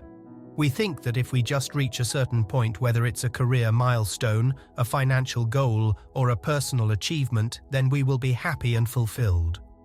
But these expectations are also rooted in attachment. When we let go of the need to control the future, we allow ourselves to experience life as it comes, without the burden of trying to force it into a specific outcome. This doesn't mean we stop working toward our goals or that we abandon our dreams. It simply means we stop attaching our happiness and peace to specific outcomes. The act of letting go is not easy, and it doesn't happen overnight. It requires mindfulness and practice. Buddhism offers us the tools to develop this practice, tools like meditation, awareness, and contemplation. By cultivating mindfulness, we begin to notice the subtle ways in which we become attached to things. We notice when we're grasping, when we're holding on too tightly, and we learn to release that grip. Through meditation, we learn to sit with discomfort without the need to change it. We become aware of the impermanence of all things, and we learn to accept the ebb and flow of life without trying to control it. Letting go also means letting go of our judgments. So often, we attach judgments to our experiences, labeling them as good or bad, right or wrong. These judgments create suffering because they prevent us from seeing things as they truly are. When we stop attaching labels to our experiences, we begin to see them with greater clarity. We can appreciate them for what they are without the need to evaluate them. This shift in perspective allows us to experience life with more openness and less resistance. As we learn to let go, we discover a profound sense of peace. We no longer feel the need to control or cling to the things we love. We can love freely without fear of loss. We can experience life fully without the constant need for security or permanence.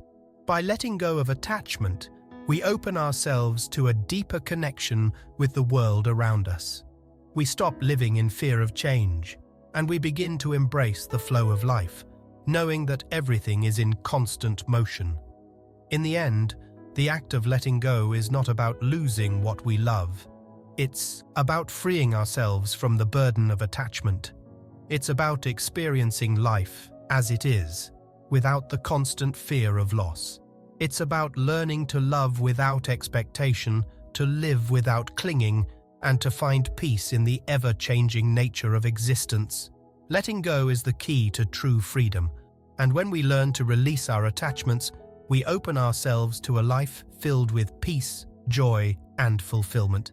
Having explored the powerful act of letting go and how it frees us to live in the present without clinging to the past or fearing the future, we now turn to a deeper aspect of embracing life's fluctuations, the concept of stillness.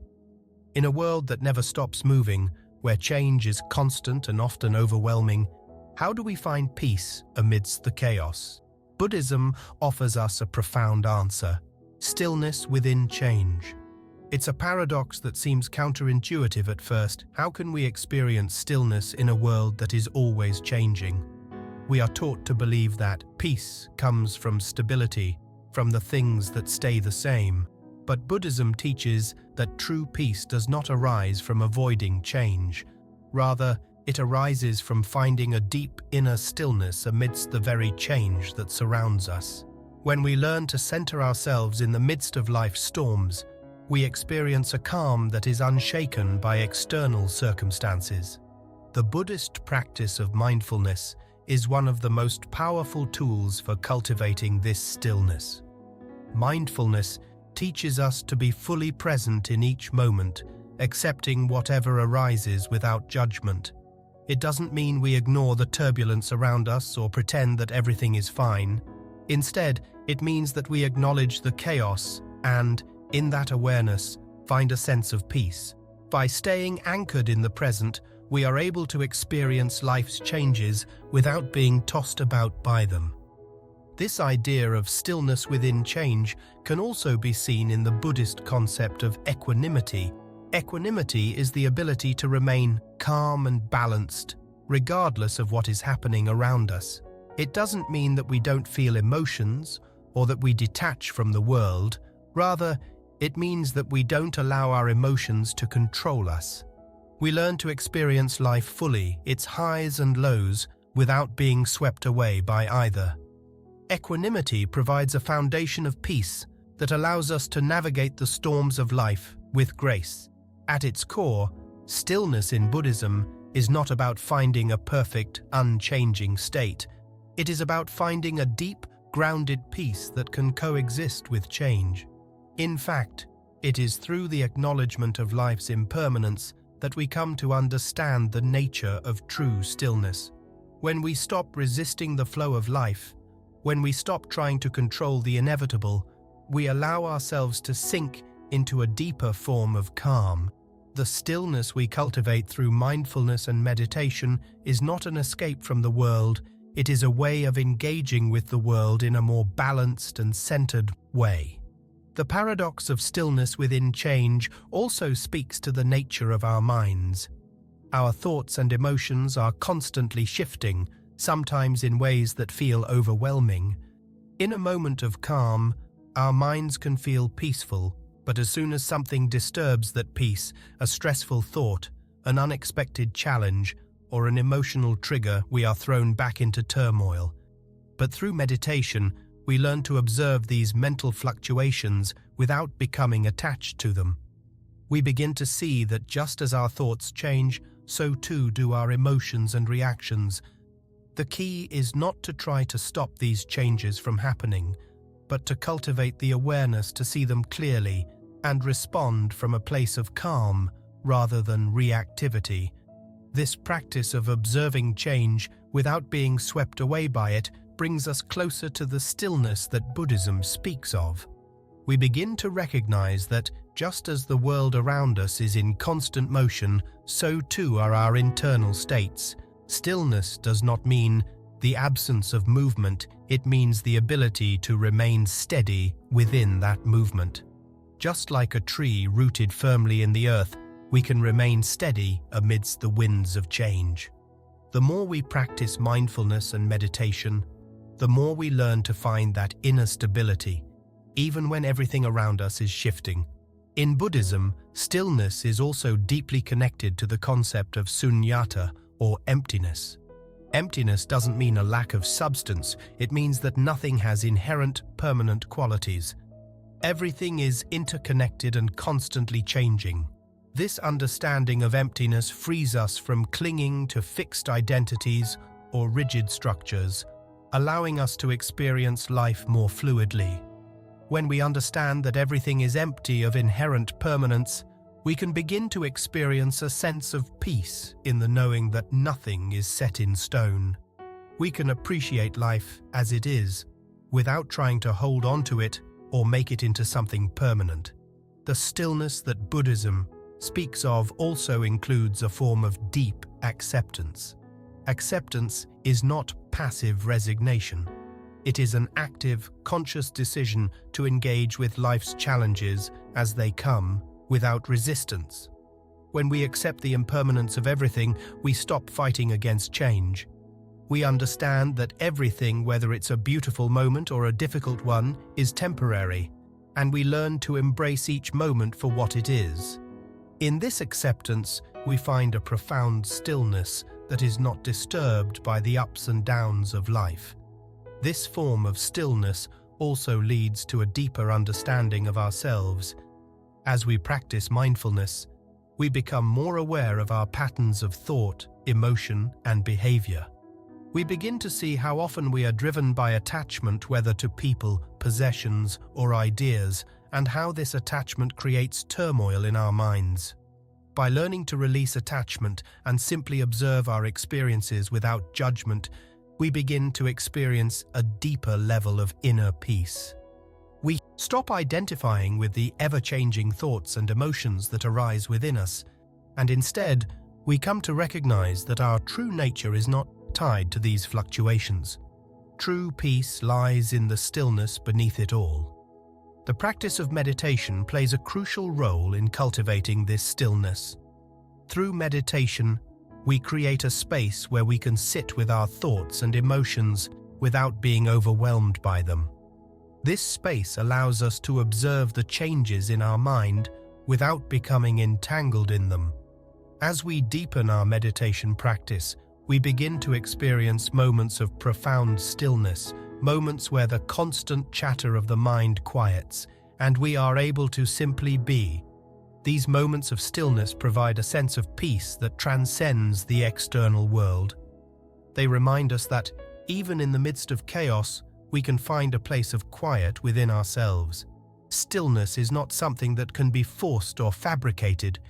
It is a natural state that arises when we allow ourselves to stop fighting against life's flow, when we stop trying to control every outcome, when we let go of the need to keep everything fixed.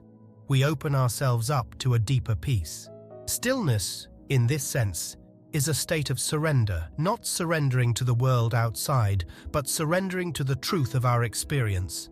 We surrender to the impermanence of life, and in doing so, we find that the more we let go, the more peace we experience.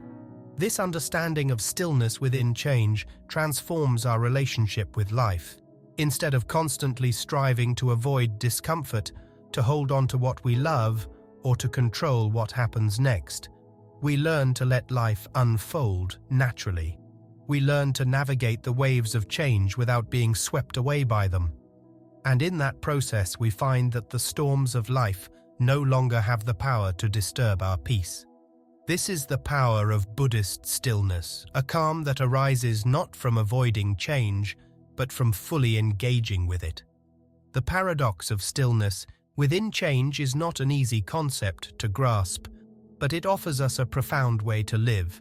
It teaches us that we can find peace not in the absence of change, but in the ability to remain steady as everything around us shifts. Through mindfulness, meditation, and acceptance, we can cultivate this inner stillness and discover a deep sense of calm that is unshaken by life's inevitable fluctuations. When we let go of the need for control, we allow ourselves to live with a deeper connection to the world around us, and in that connection, we find the peace we've been seeking all along. Having delved into the profound peace that comes from finding stillness amid life's inevitable changes, we now turn to an even deeper understanding of how the very nature of impermanence can guide us toward living more meaningful and intentional lives. Embracing the truth that nothing lasts forever doesn't have to be a source of fear or anxiety. In fact, it can be the key to unlocking a life that is richer, more aligned with our true values, and deeply connected to the present moment. For so much of our lives, we are taught to seek permanence, whether in our relationships, our work, or our achievements. We are conditioned to chase after things that seem stable, things that appear as if they could give us lasting happiness and security. But the more we grasp at these things, the more we distance ourselves from the reality of impermanence. The truth is, life is constantly shifting, and resisting this flow only creates frustration and disappointment. By embracing impermanence, we free ourselves from the need to hold on to things that will inevitably change, and we open ourselves to the possibility of living a more purposeful, fulfilling life. In Buddhism, impermanence is not seen as something negative or something to fear. Instead, it is recognized as one of the fundamental truths of existence. The Buddha taught that everything is in a state of constant change, and once we accept this truth, we begin to experience life with greater clarity and freedom. The reality of impermanence isn't something to avoid or deny. It's something to engage with fully. It's a reality that can help us prioritize what truly matters, allowing us to align our lives with our deepest values and purpose. When we start to accept that nothing lasts forever, we begin to shift our perspective on what it means to live a meaningful life. We stop chasing after external markers of success, like wealth, status, or the approval of others. Instead, we start focusing on what brings us true fulfillment, connection, love, compassion, growth, and wisdom. These are the things that matter, and they are also the things that are in our power to cultivate. The impermanence of all things encourages us to live with intention. When we recognize that time is limited and that our circumstances are constantly evolving, we begin to understand that we don't have forever to pursue what we truly value. This realization doesn't create fear, it creates urgency. It compels us to live with purpose, to focus on what truly matters, and to engage fully in the present moment. The recognition of impermanence invites us to ask ourselves, what do I want my life to stand for?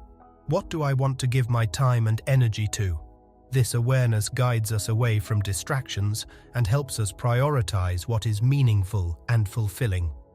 By embracing the transient nature of life, we also begin to release our attachments to the past. So often, we cling to old memories or experiences, believing that they define us. But when we realize that everything is constantly changing, we begin to understand that our past does not have to dictate our future. We can choose to let go of old identities, old grievances, and old patterns that no longer serve us. This freedom allows us to move forward with a renewed sense of purpose, unhindered by the weight of past experiences. Similarly, the awareness of impermanence helps us to approach the future with a sense of openness. Rather than being paralyzed by fear of what might happen, we can embrace the unknown with curiosity and acceptance. We stop obsessing over what the future should look like, and instead, we focus on how we want to live today. By releasing our attachment to fixed outcomes, we create the space for new opportunities, new experiences, and new connections to arise. Impermanence, rather than being a source of anxiety, becomes a source of freedom. One of the most powerful ways that impermanence shapes a meaningful life is by guiding us to live with a deeper appreciation for the present. When we accept that each moment is fleeting, we stop taking things for granted. We begin to see the beauty in the ordinary, the small moments of connection and joy that we often overlook. This mindfulness doesn't just help us appreciate life more, it helps us make more intentional choices. Instead of reacting to life in a passive way, we become active participants in creating the life we want to live. We begin to take responsibility for how we show up in the world, how we treat others, and how we contribute to the greater good. As we become more attuned to the impermanent nature of all things, we also learn to let go of the need to control every aspect of our lives. The desire to control is often rooted in the belief that we can make life more stable or predictable. But control is an illusion, and the more we try to hold on to it, the more we limit ourselves. When we embrace impermanence, we learn to let go of the need to control outcomes and instead trust in life's natural flow. This trust frees us to make decisions based on our values, not our fears. It allows us to take risks, to be vulnerable, and to move forward with confidence, knowing that whatever comes our way, we can handle it. The acceptance of impermanence also deepens our sense of connection to others. When we realize that all things, including the people in our lives, are subject to change, we are reminded of the preciousness of each relationship.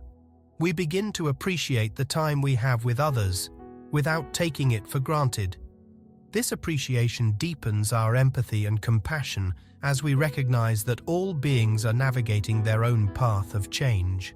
We become more present for those we care about, not focused on what they can do for us, but on how we can be there for them in their own process of growth and transformation. Furthermore, embracing impermanence invites us to cultivate wisdom. When we let go of our attachment to specific outcomes and embrace life as it is, we begin to see things more clearly. We stop getting caught up in distractions and start recognizing what truly matters. This clarity enables us to make decisions that align with our deepest values and desires. We begin to act with purpose, not out of fear or uncertainty, but out of a deep understanding of what brings lasting happiness and fulfillment. Our actions become more intentional, more aligned with our true self, and ultimately more meaningful. The realization of impermanence also encourages us to live in harmony with the world around us. Just as we are constantly changing, so is the world we inhabit. Our environment, the people in it, and the circumstances we face are all part of a dynamic, ever-evolving process. When we understand this, we stop trying to control the world and instead learn to live with it. We adapt, we grow, and we contribute to the collective flow of life in ways that are both meaningful and impactful. Impermanence teaches us that we are not separate from the world around us, we are deeply interconnected, part of the same process of change and growth. In Buddhism, the awareness of impermanence is not just a philosophical concept, it is a call to action. It encourages us to live fully, to embrace each moment as it comes, and to let go of the things that no longer serve us. By accepting the transient nature of all things, we begin to see the world in a different light. We recognize that life's fleeting nature is not something to fear, but something to honor. We start to make choices that reflect our values, that align with our deeper sense of purpose, and that move us closer to the life we truly want to live. Impermanence becomes the driving force behind our growth, our wisdom, and our connection to everything around us. By embracing impermanence, we create lives that are grounded in authenticity, intention, and purpose. We learn to let go of attachments that hold us back, and we begin to live with a deeper sense of freedom and peace. This shift in perspective transforms not just how we experience the world, but how we contribute to it. Instead of focusing on what we might lose, we begin to focus on what we can give, what we can create in the limited time we have. And in doing so, we begin to build a life that is truly meaningful, a life that reflects who we are at our core and what we value most. As we've seen, embracing impermanence and the ever-changing nature of life frees us from the grip of attachment and allows us to live with greater purpose and peace. But to fully understand the depth of this liberation, we must explore a core concept in Buddhism that directly relates to our experience of change, shunyata, or emptiness. It's a term that can be difficult to grasp, yet it offers us profound insight into how everything is interconnected and how we can truly break free from attachment.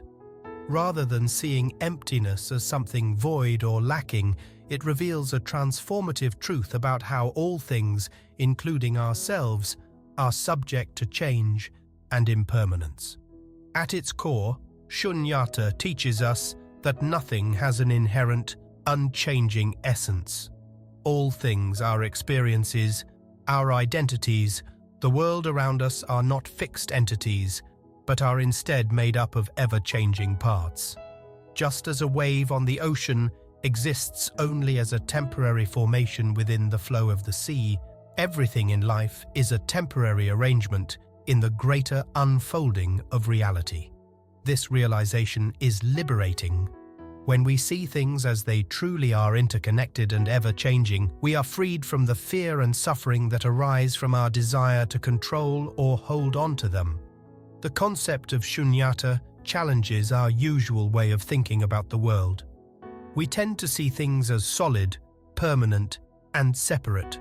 We cling to our identities, our possessions, and our relationships as if they are fixed parts of who we are. But shunyata shows us that everything is in constant flux and that our attachment to things, people, and even our own self-image causes unnecessary suffering. When we grasp tightly to these transient things, we create mental barriers that prevent us from experiencing the flow of life as it is. In recognizing the emptiness of all things, we can begin to release our attachment and find freedom. This understanding of emptiness is not a call to detach from life entirely or to become indifferent to the world around us. Rather, it's an invitation to engage with life more fully, without the burden of attachment. When we accept that nothing is permanent or fixed, we can appreciate things more deeply for what they are in the present moment, without needing them to be something else. This gives us the freedom to experience life with an open heart, without the fear of loss that often accompanies attachment. Buddhism teaches that attachment arises from the illusion of permanence. We believe that things should remain as they are, that our desires and expectations should be fulfilled, and that our lives should follow a predictable path. But 𝗙𝗵𝗃 reveals that this view is a misunderstanding of the true nature of reality. Everything, from our relationships to our possessions to our thoughts and feelings, is in a constant state of flux. When we let go of the belief in permanence, we begin to see the interdependence of all things, and in doing so, we become less attached to the outcomes and more present with the unfolding of life. The realization of emptiness also deepens our understanding of interconnectedness. When we see that nothing has an independent, permanent nature, we begin to recognize that everything is connected in a web of relationships.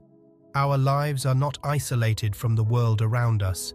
Rather, we are part of an ever-changing flow of experiences that influence one another. Understanding 𝗙𝗵𝗃 encourages us to be more mindful of how our actions impact others and the world.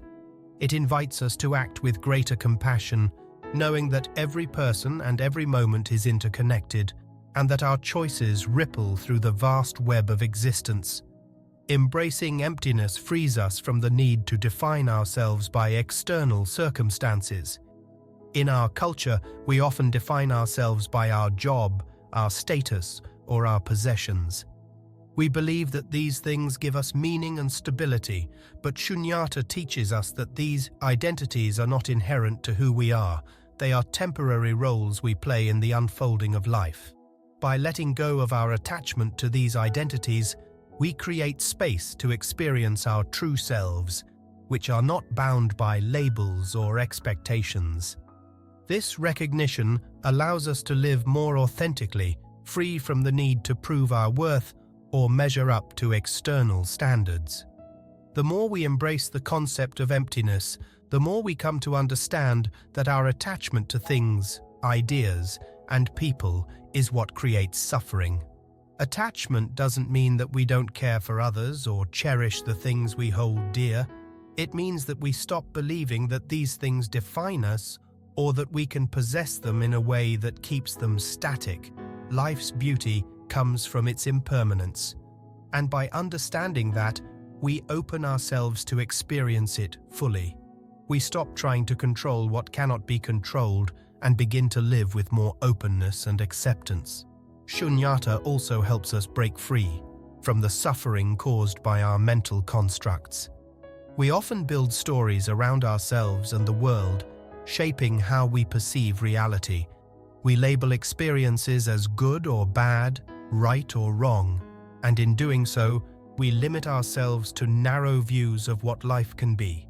Embracing emptiness allows us to break free from these rigid categories. When we see that all things are interconnected and ever-changing, we become less attached to our labels and judgments, and we begin to experience life without the filter of our mental constructs. Furthermore, 𝗙𝗵𝗃 encourages us to accept life as it is, without trying to force it into predetermined ideas of how things should be. This acceptance doesn't mean passivity. It means that we actively engage with the world around us, acknowledging that things are always in a state of flux. When we stop clinging to fixed ideas of how life should unfold, we can move with it more gracefully, allowing it to reveal its beauty in its own time and way. The realization of emptiness also allows us to transform our approach to suffering. When we are attached to something, we fear losing it, and this fear often leads to suffering.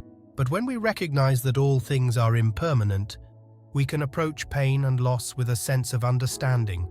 We no longer need to resist or deny our suffering. Instead, we can sit with it, knowing that it, too, will pass.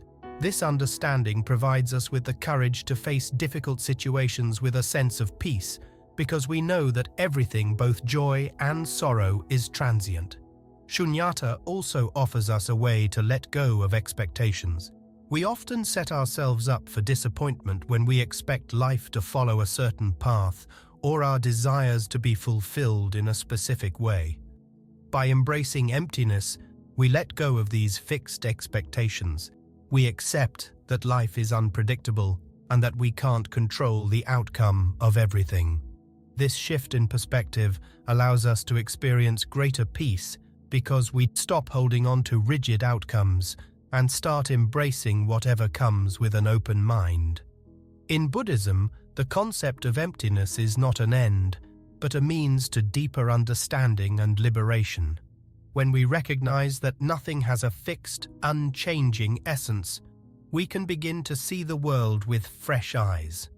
We no longer need to cling to the familiar, to the things that seem permanent or stable. Instead, we engage with life as it is, fluid and ever-changing, and in doing so, we find freedom. Freedom from attachment, freedom from fear, and freedom to live fully in the present moment. The understanding of shunyata is not just intellectual, it's a transformative practice that requires us to let go of old ways of thinking and being. It challenges us to release our attachments and see the world with clarity. The more we practice this awareness, the more we experience life's richness without the burden of attachment. We can love deeply, live fully, and engage with the world without clinging to it. Embracing emptiness opens us to the beauty of impermanence, allowing us to live with more freedom, wisdom, and peace. By seeing the interconnectedness of all things, we release ourselves from the cycle of attachment and suffering and step into a more liberated, meaningful way of being. Having explored the liberating power of emptiness and the impermanent nature of all things, we now come to an essential practice in Buddhism that helps us internalize these truths, the four reminders. These simple yet profound reflections offer us a daily guide to accepting the inevitable changes of life, including the most difficult truth of all, our own mortality.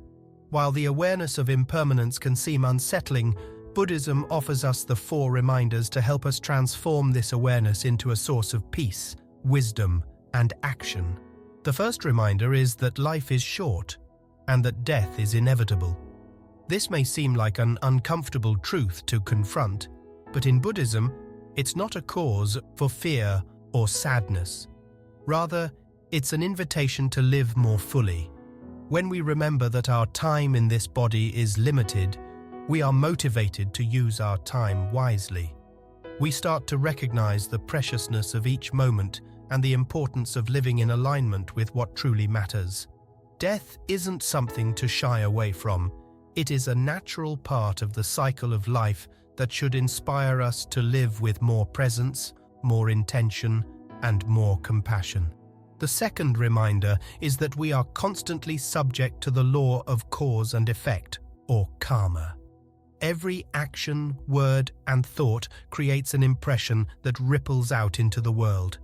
The awareness of karma invites us to live more consciously, knowing that our choices have real consequences, not just for ourselves, but for others as well. When we reflect on karma, we realize that our time is too precious to waste on actions that don't align with our deepest values. We start to see that every moment offers us an opportunity to create positive ripples in the world, whether through small acts of kindness, mindfulness, or self-reflection. The third reminder is the reality that nothing lasts forever. This reminder helps us accept the transient nature of all things, both the good and the bad. It encourages us to fully appreciate the fleeting moments of joy and beauty in our lives without clinging to them. At the same time, it reminds us that hardship, pain, and suffering are also temporary. Just as we can't hold on to moments of happiness, we can also take comfort in knowing that difficult times won't last forever. This acceptance of life's ebbs and flows allows us to let go of unnecessary attachment and to cultivate a more relaxed, open-hearted relationship with whatever comes our way. The fourth and final reminder is that we are the only ones responsible for our own actions. This is a powerful reminder of personal responsibility and agency. It encourages us to look inward for the source of our peace, happiness, and suffering. No one else can live our lives for us, and we cannot rely on others to provide us with the fulfillment we seek. This reminder invites us to take ownership of our choices and to recognize that we are empowered to shape our lives through our actions, intentions, and mindset. When we remember that we are responsible for our own well-being, we are more likely to make decisions that are in alignment with our deepest values. Together, these 4 reflections provide a balanced and practical framework for living with awareness and acceptance of life's impermanence. By incorporating them into our daily practice, we can begin to shift how we engage with change. Instead of fearing it, we start to embrace it as a natural and inevitable part of life's unfolding. Each reminder helps us confront a different aspect of impermanence, our mortality, our choices, the fleeting nature of experience, and our personal responsibility. Together, they create a holistic approach to accepting life and death as they are, rather than as we wish them to be. To integrate these reminders into daily life, we don't need to constantly dwell on the negative aspects of impermanence. Rather, we can approach them with a sense of gratitude and mindfulness. Each reflection can serve as a gentle nudge to stay present, to live consciously, and to act with intention. For example, reflecting on the inevitability of death might inspire us to be more present with our loved ones, to express our appreciation, and to avoid wasting time on regrets or trivial concerns. Reflecting on karma may encourage us to practice kindness and integrity, knowing that our actions have a far-reaching impact. Reflecting on the transience of all things can help us cultivate a deeper sense of peace as we let go of our attachment to outcomes and open ourselves to life's flow. And remembering our personal responsibility can empower us to take proactive steps toward creating the life we desire, while accepting the things we cannot change. These reminders aren't meant to be morbid or depressing. They are tools for freeing ourselves from the fear of change and uncertainty. In fact, they encourage us to live with more vigor and purpose, because we recognize that our time and energy are precious. They inspire us to make choices that are in harmony with our true values and to live in alignment with our deepest truths. As we reflect on the 4 reminders, we come to realize that life is not something to be feared or avoided, but something to be fully engaged with, knowing that every moment is an opportunity to cultivate peace, wisdom, and compassion. The practice of these reminders also has a profound effect on our mental and emotional well-being. When we reflect on the reality of change, we begin to let go of the need to control life's outcomes. We stop seeking stability where it doesn't exist, and instead learn to trust the process of life. This trust leads to greater emotional 𝗕𝘂𝗃, resilience, as we stop resisting what is happening and instead learn to flow with it. We develop a sense of inner peace, knowing that we don't have to have everything figured out. Life's impermanence, instead of being a source of anxiety, becomes a teacher of acceptance. In Buddhist teachings, the 4 reminders are also seen as a way to deepen our compassion for others. When we accept the inevitability of death and the transient nature of all things, we come to recognize that others, too, are navigating these same truths. We begin to see the interconnectedness of all beings as we share in this universal experience of impermanence. This realization naturally leads to greater empathy and understanding. We learn to let go of judgment and instead offer kindness, knowing that everyone is doing their best to navigate this ever-changing world. These reminders can also be powerful tools for reducing our attachment to material things. We often place a great deal of importance on our possessions, careers, and social status, believing that these things define us or bring us happiness. But when we reflect on the impermanence of all things, we begin to see how transient these attachments are. We realize that nothing external can provide lasting fulfillment. This realization encourages us to focus on cultivating internal qualities, love, wisdom, and compassion that remain steadfast even in the face of change. Moreover, the four reminders encourage us to live with greater clarity and mindfulness. They help us prioritize what truly matters in our lives and to engage with it fully. We begin to ask ourselves deeper questions about how we want to spend our time and energy. Are we living in alignment with our values? Are we being the person we want to be?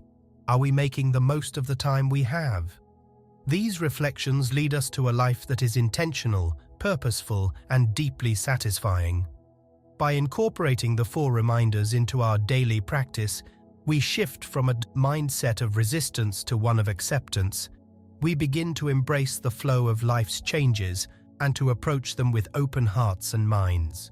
These reminders don't offer false promises of security or permanence, but they do offer us something even more powerful: the freedom to live with greater peace, wisdom, and compassion, no matter what comes our way.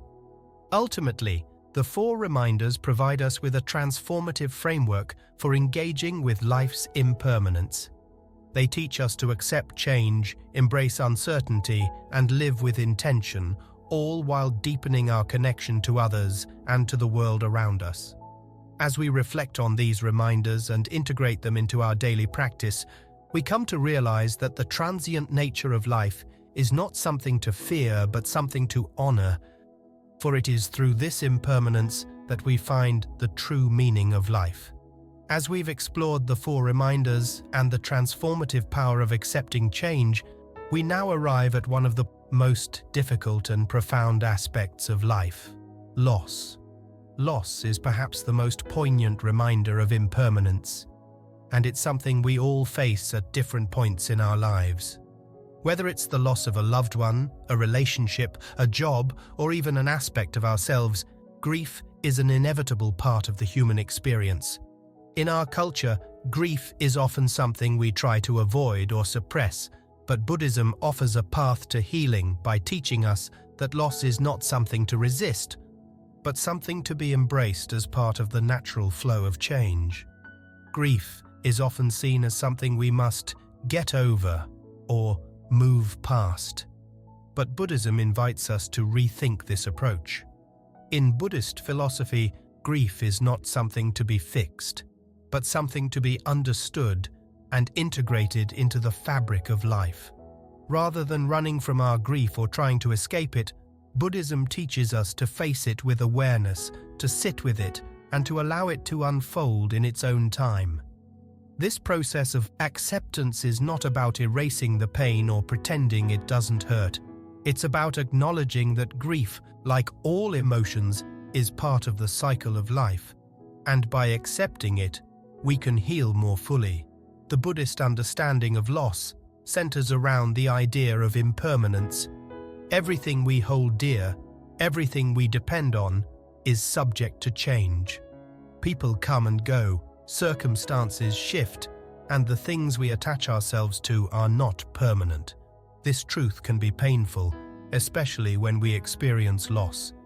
But Buddhism teaches us that this truth is not meant to cause suffering. Rather, it's a reminder that everything is in a constant state of flux.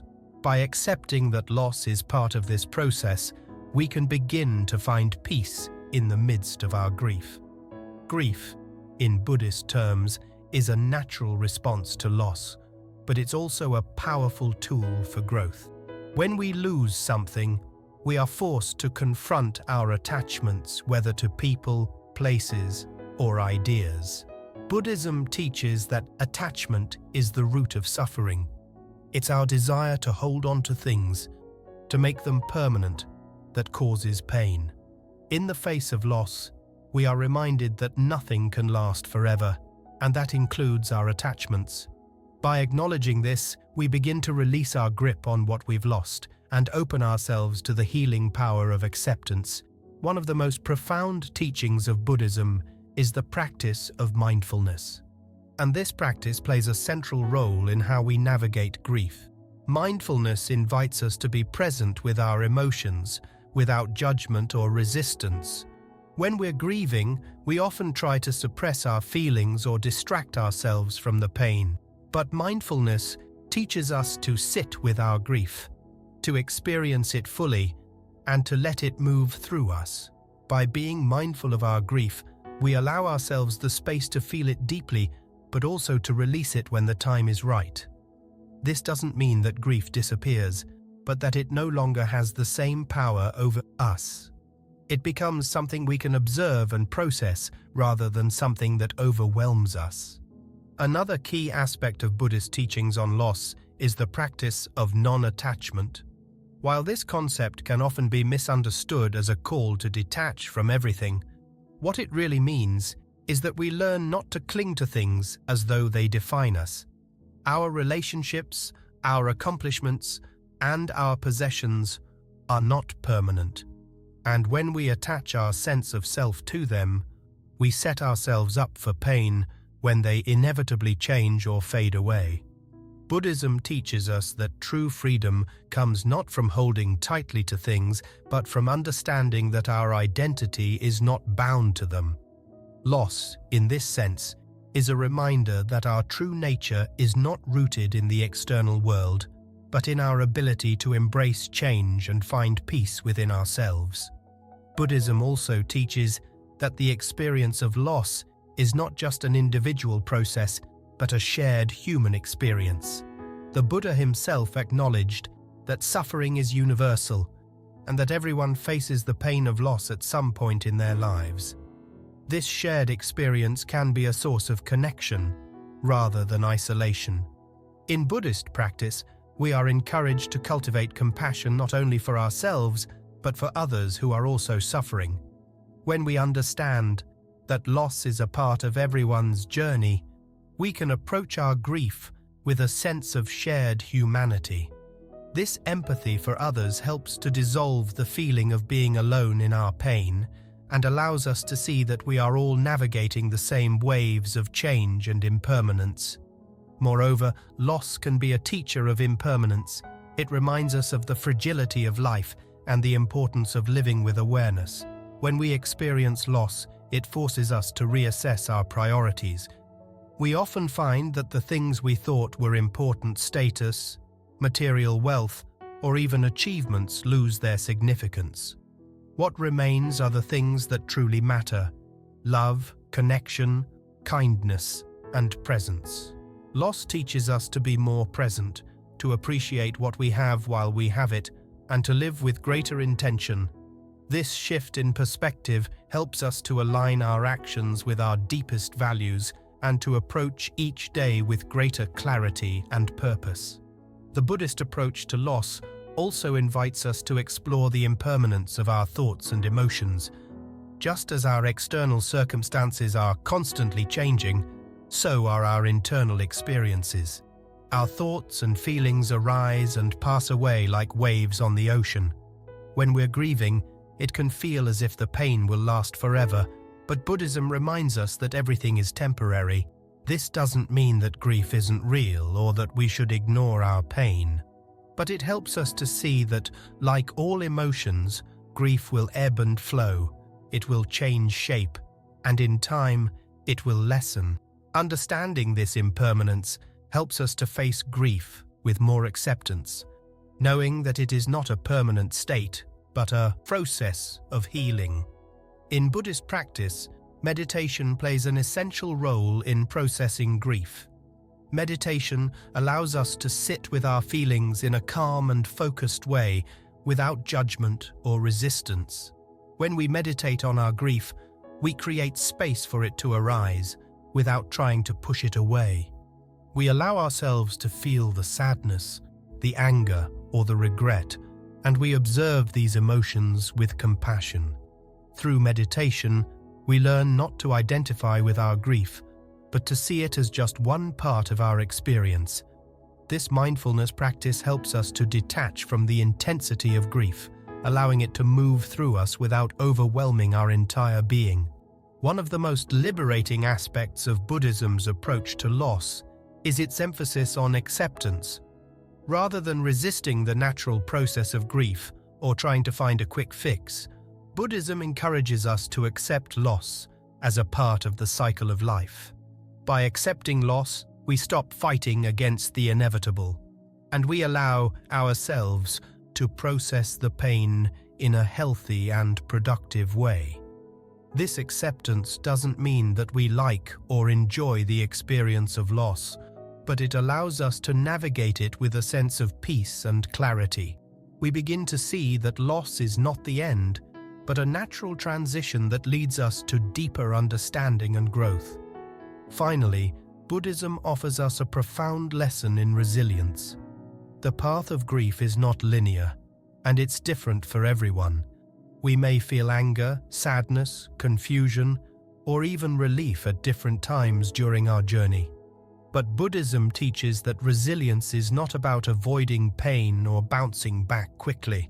It's about staying present with our emotions, allowing ourselves to feel fully, and trusting that healing will come in its own time.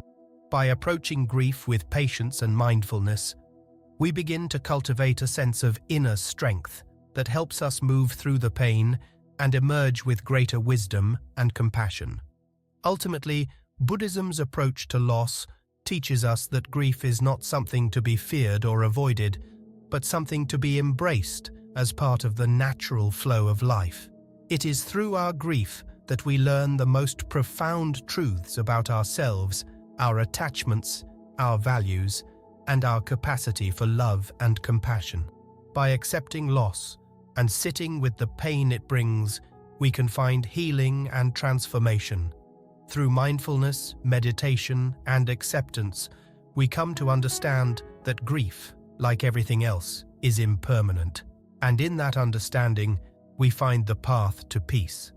As we have seen, the Buddhist approach to grief and loss teaches us to accept the inevitable changes of life, using them as opportunities for growth and healing.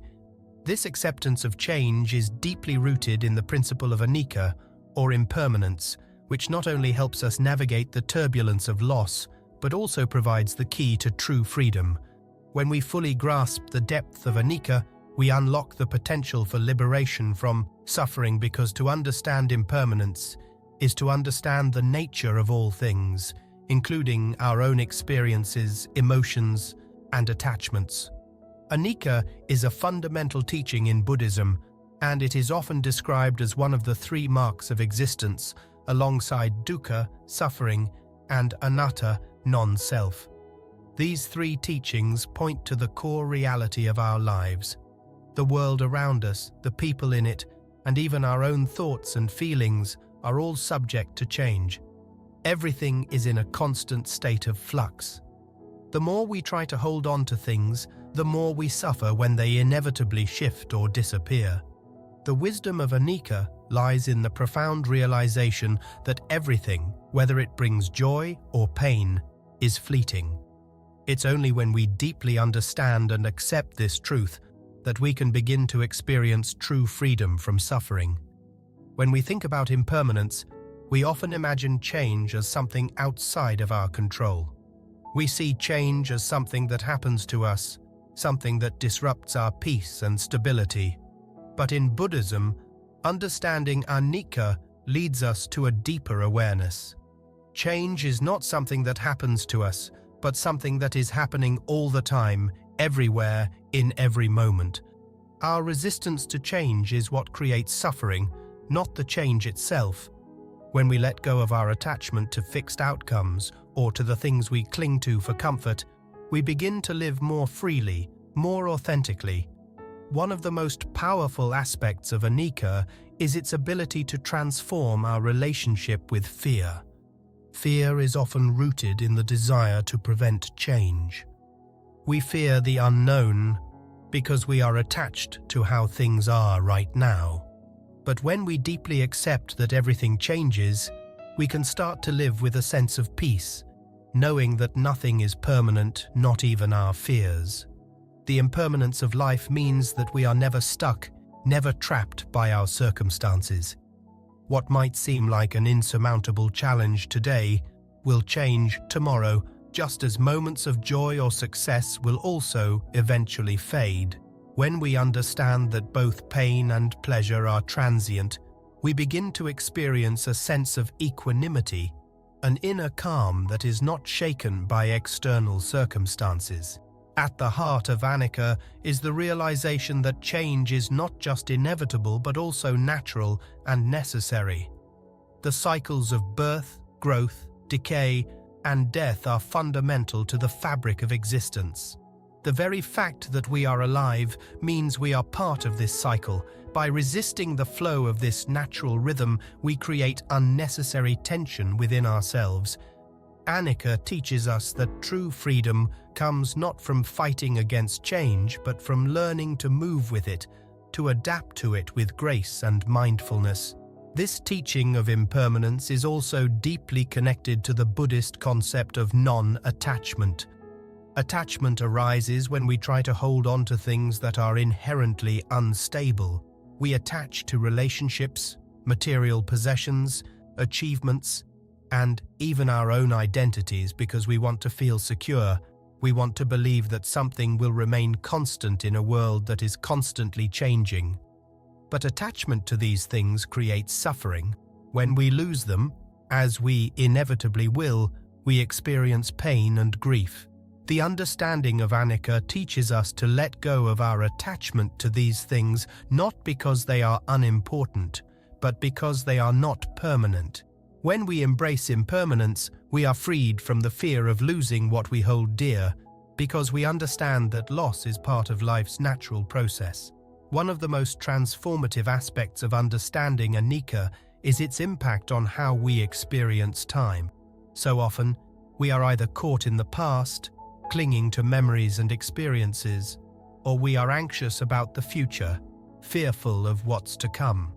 But when we understand that everything is in a constant state of change, we begin to live more fully in the present moment. The past is gone, and the future has not yet arrived. The only reality we can fully experience is the present. By accepting the impermanence of all things, we become more present, more mindful, and more able to enjoy life as it unfolds in front of us. We stop waiting for the perfect moment to arrive, and we begin to appreciate the beauty of each moment as it is. Understanding 𝗓𝗍𝗃 also helps us to let go of our need for control.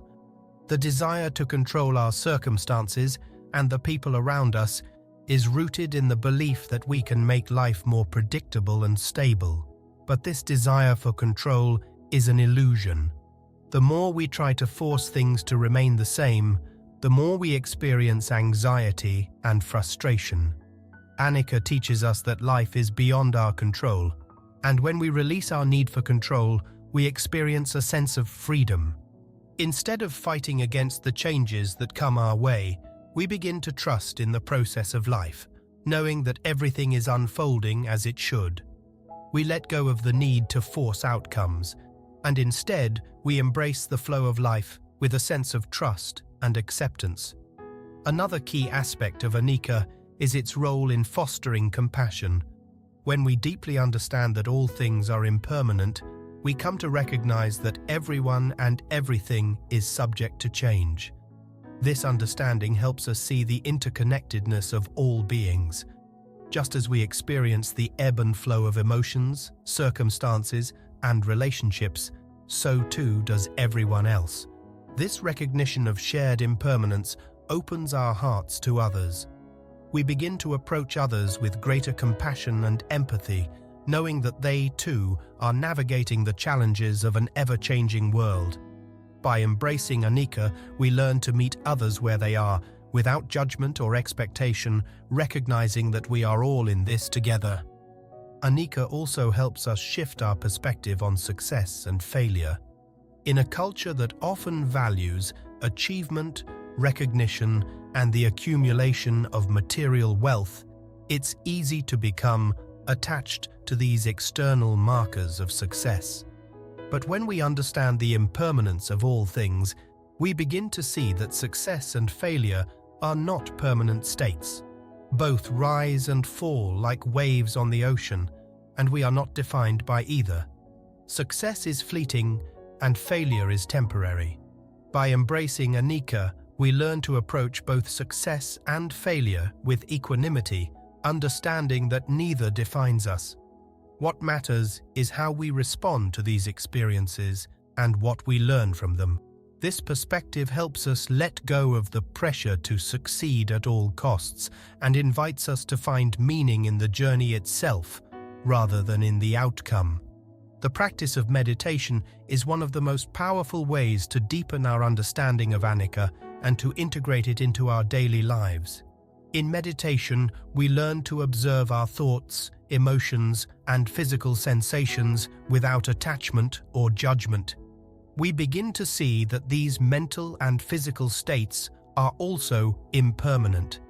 Just as a thought arises and fades away, so too do our emotions and sensations. Meditation helps us cultivate a sense of spaciousness within ourselves, allowing us to observe the constant flux of our inner experience without becoming overwhelmed by it. Through this practice, we learn to sit with change, not just as a concept, but as a lived experience. We begin to internalize the truth of impermanence and find peace in knowing that everything, including our thoughts and feelings, will pass.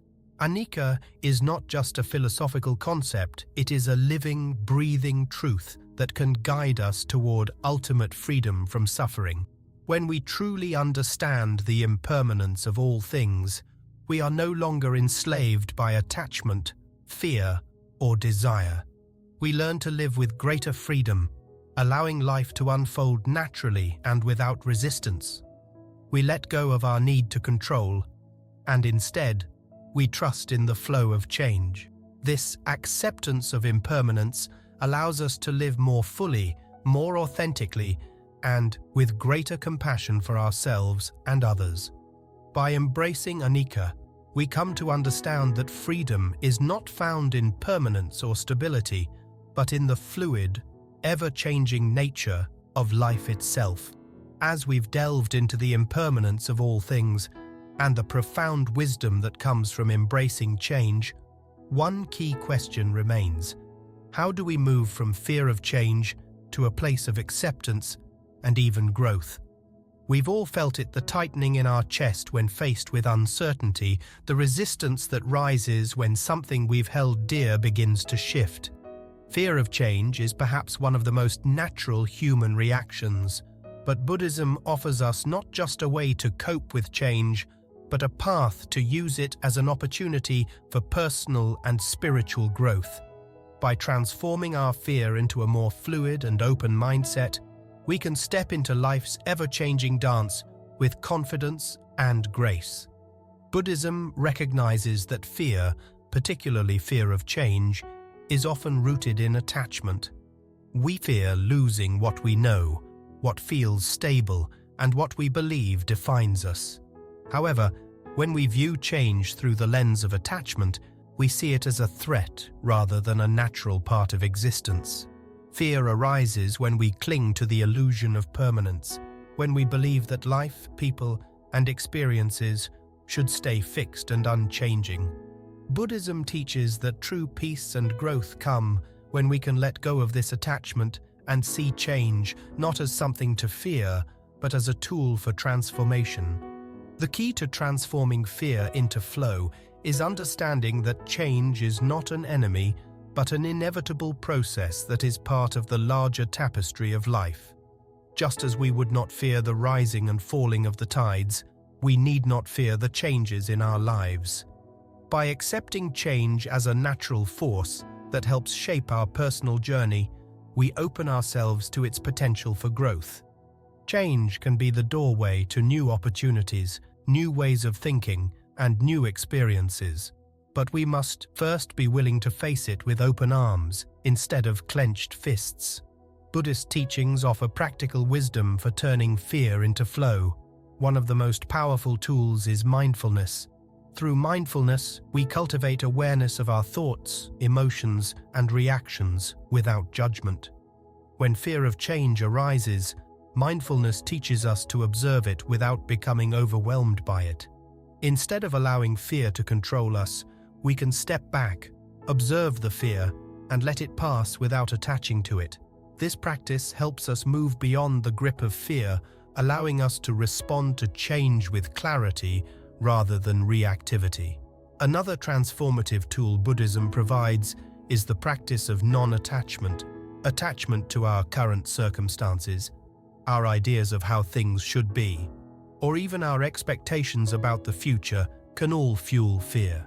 When we identify too strongly with these attachments, we create a sense of insecurity because everything around us is constantly shifting. Buddhism teaches us that our true nature is not defined by external circumstances, and therefore we don't need to hold on so tightly to what we perceive as stable. Instead, by releasing attachment, we allow ourselves to flow with change rather than resist it. This doesn't mean we stop caring or stop making plans. It simply means that we stop depending on things staying the same for our sense of peace. In addition to mindfulness and non-attachment, Buddhism offers the practice of impermanence as a tool for transforming fear into growth. When we reflect on the fact that everything changes, our emotions, our thoughts, the people we love, our circumstances, we come to understand that nothing is truly permanent. This recognition might initially seem unsettling, but over time, it frees us from the fear of losing what we hold dear. When we understand that all things are temporary, we learn to appreciate them fully in the moment, knowing that the value of our experiences is not dependent on their permanence.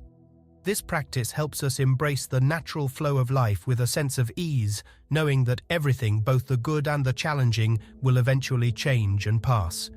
The concept of suffering or dukkha in Buddhism is another lens through which we can transform our fear of change. Change, in its essence, is not the cause of suffering. Our resistance to change is what creates it. When we resist change, we push against the natural flow of life, creating friction. By learning to let go of this resistance, we can reduce suffering.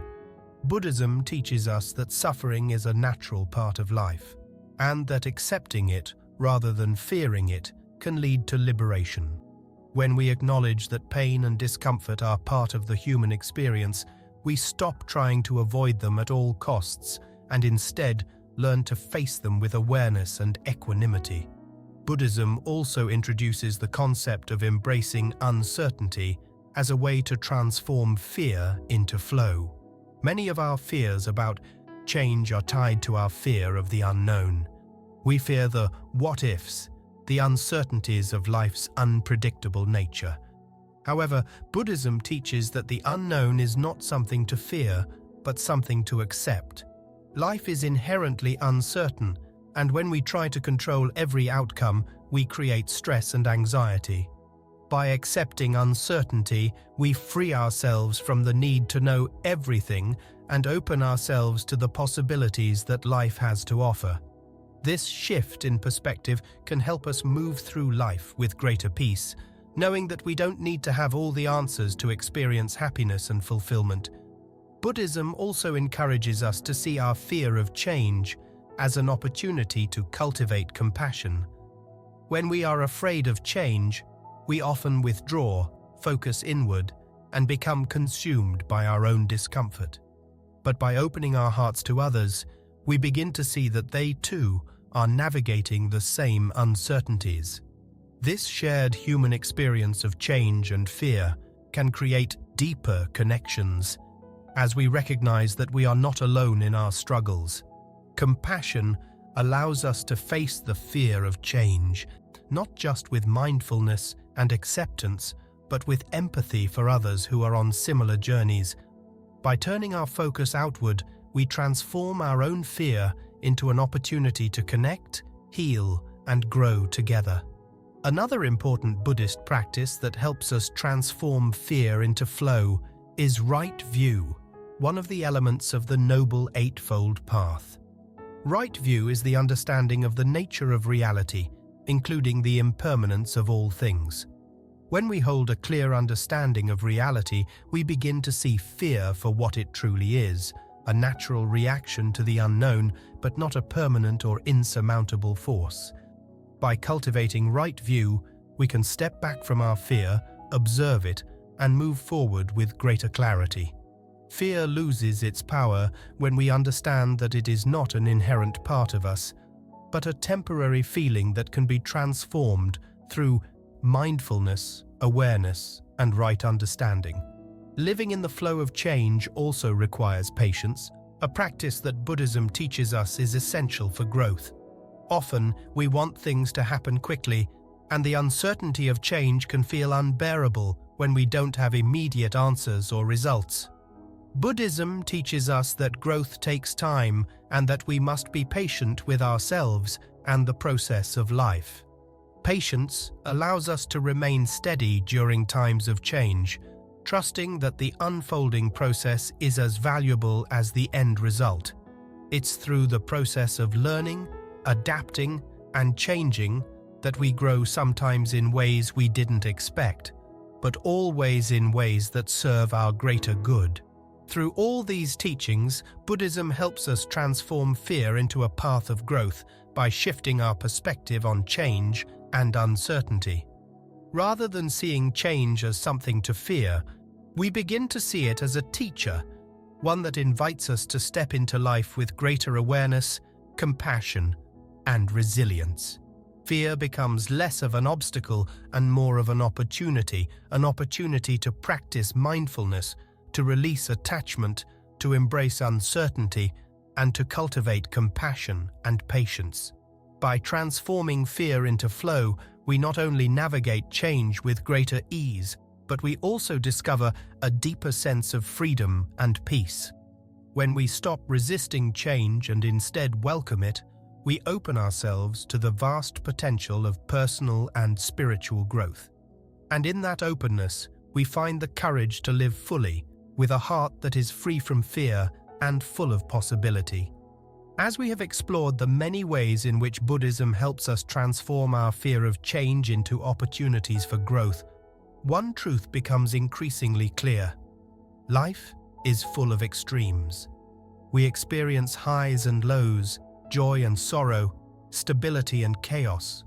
It can often feel like we are being pulled in different directions, trying to navigate the ever-shifting tides of our existence.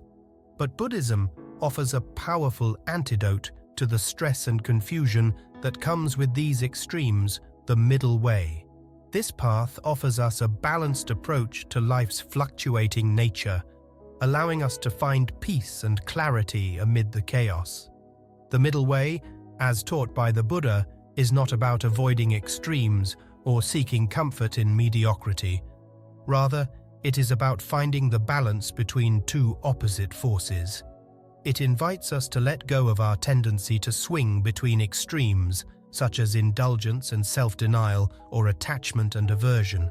Instead, we are encouraged to find a balanced, harmonious approach to life, one that allows us to navigate change with wisdom, patience, and resilience.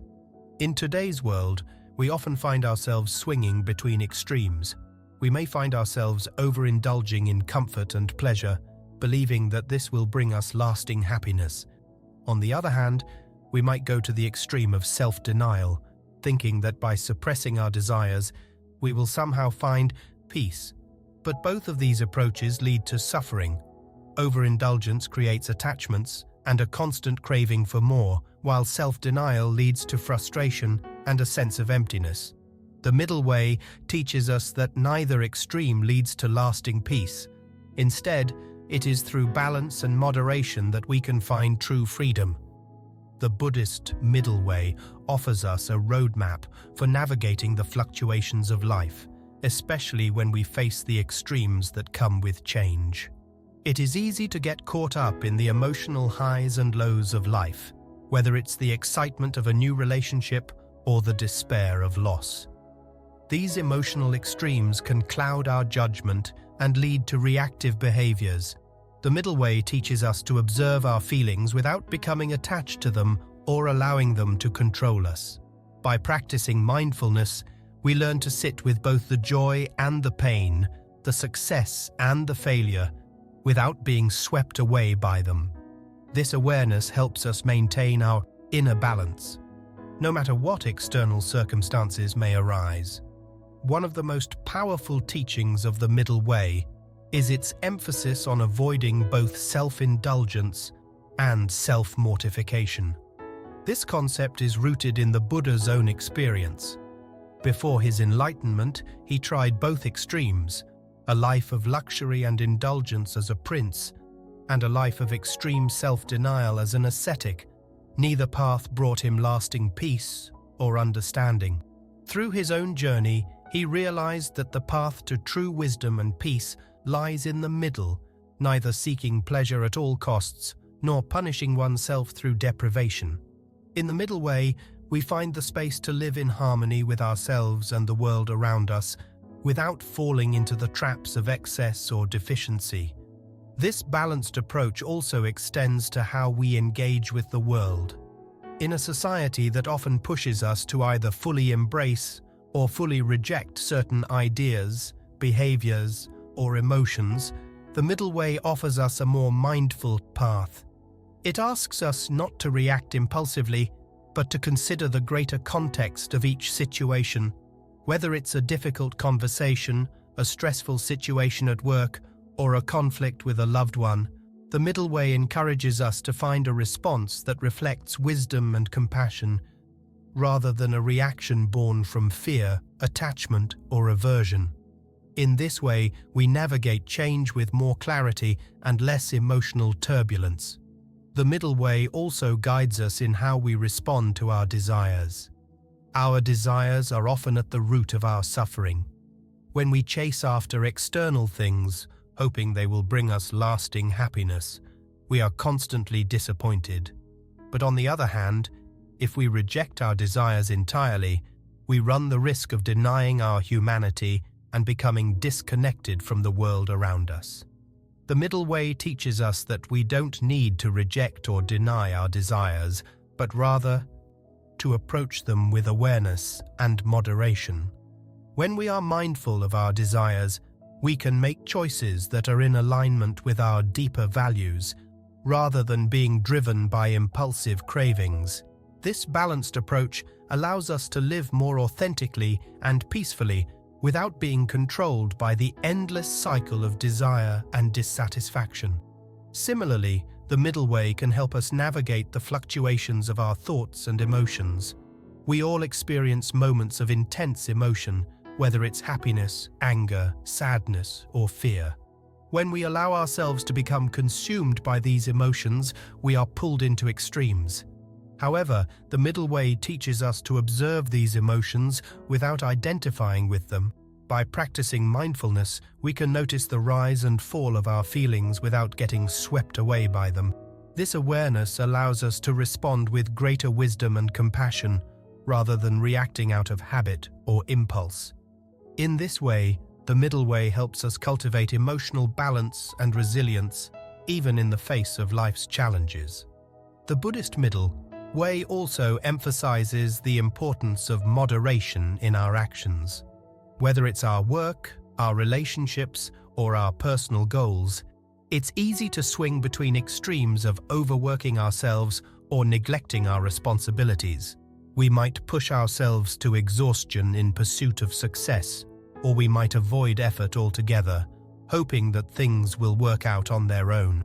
The Middle Way teaches us to find a balanced approach, where we apply ourselves fully to our tasks, without becoming consumed by them. This moderation leads to greater peace and productivity, as we are no longer caught in the extremes of overexertion or procrastination. One of the most profound aspects of the Middle Way is its ability to bring us into alignment with our true nature. When we live in extremes, we disconnect from who we truly are. We lose touch with our deeper values and our sense of purpose. But by practicing the Middle Way, we begin to see more clearly.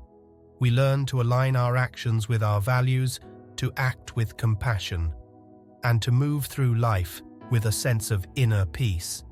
This alignment creates a deeper sense of meaning and fulfillment, as we no longer feel pulled in conflicting directions.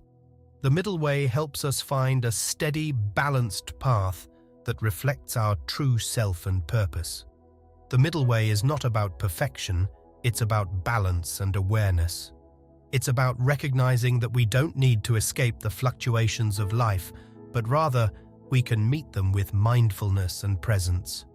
By avoiding extremes and cultivating moderation in our thoughts, actions, and emotions, we develop the resilience and clarity to navigate the inevitable changes and challenges that life presents.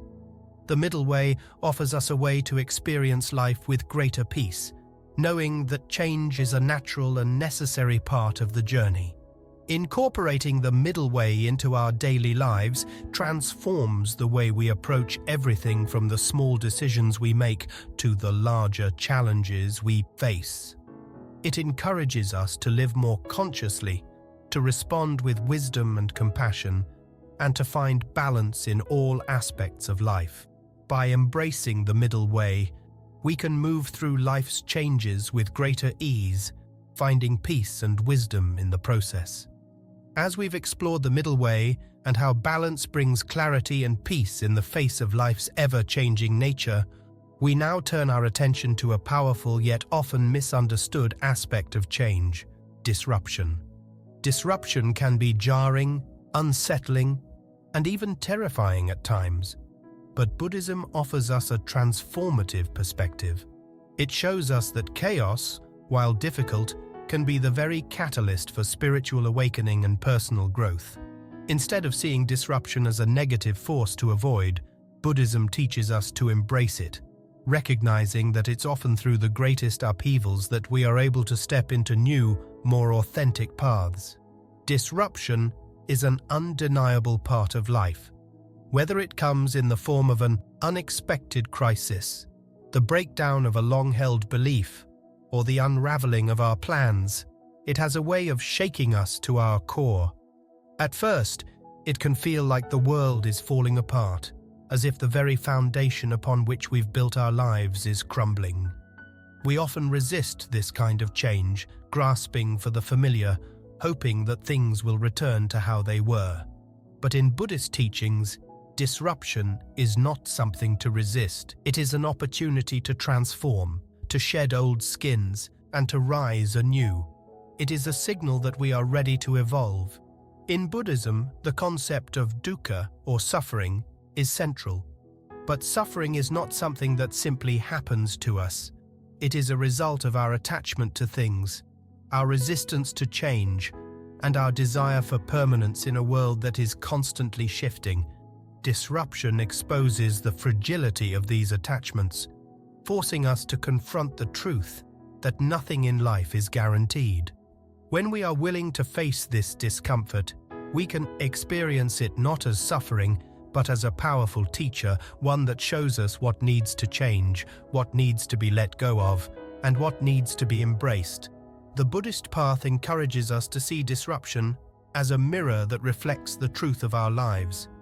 When the familiar is taken away, when the structures we've built begin to collapse, we are left with ourselves.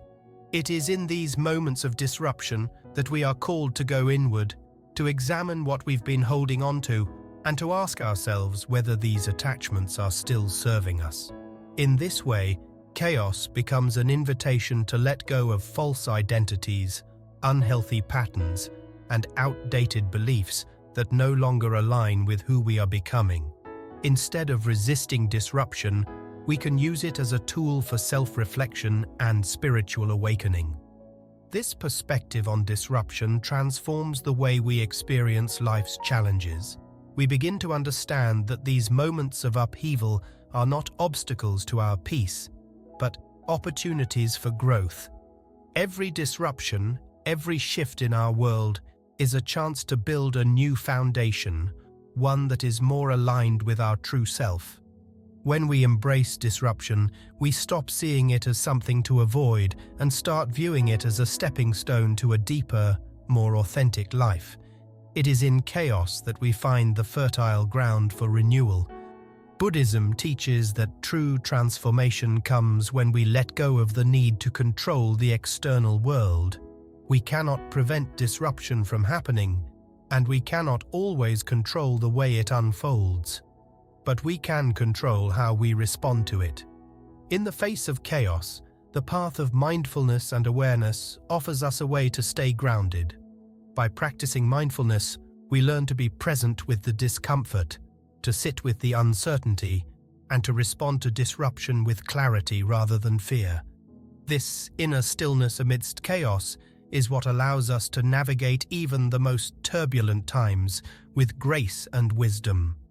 Disruption also brings us closer to the realization of impermanence, the understanding that everything is in a constant state of change. While this can initially feel destabilizing, it is ultimately liberating. When we fully grasp the reality of impermanence, we begin to let go of the false belief that we can control everything.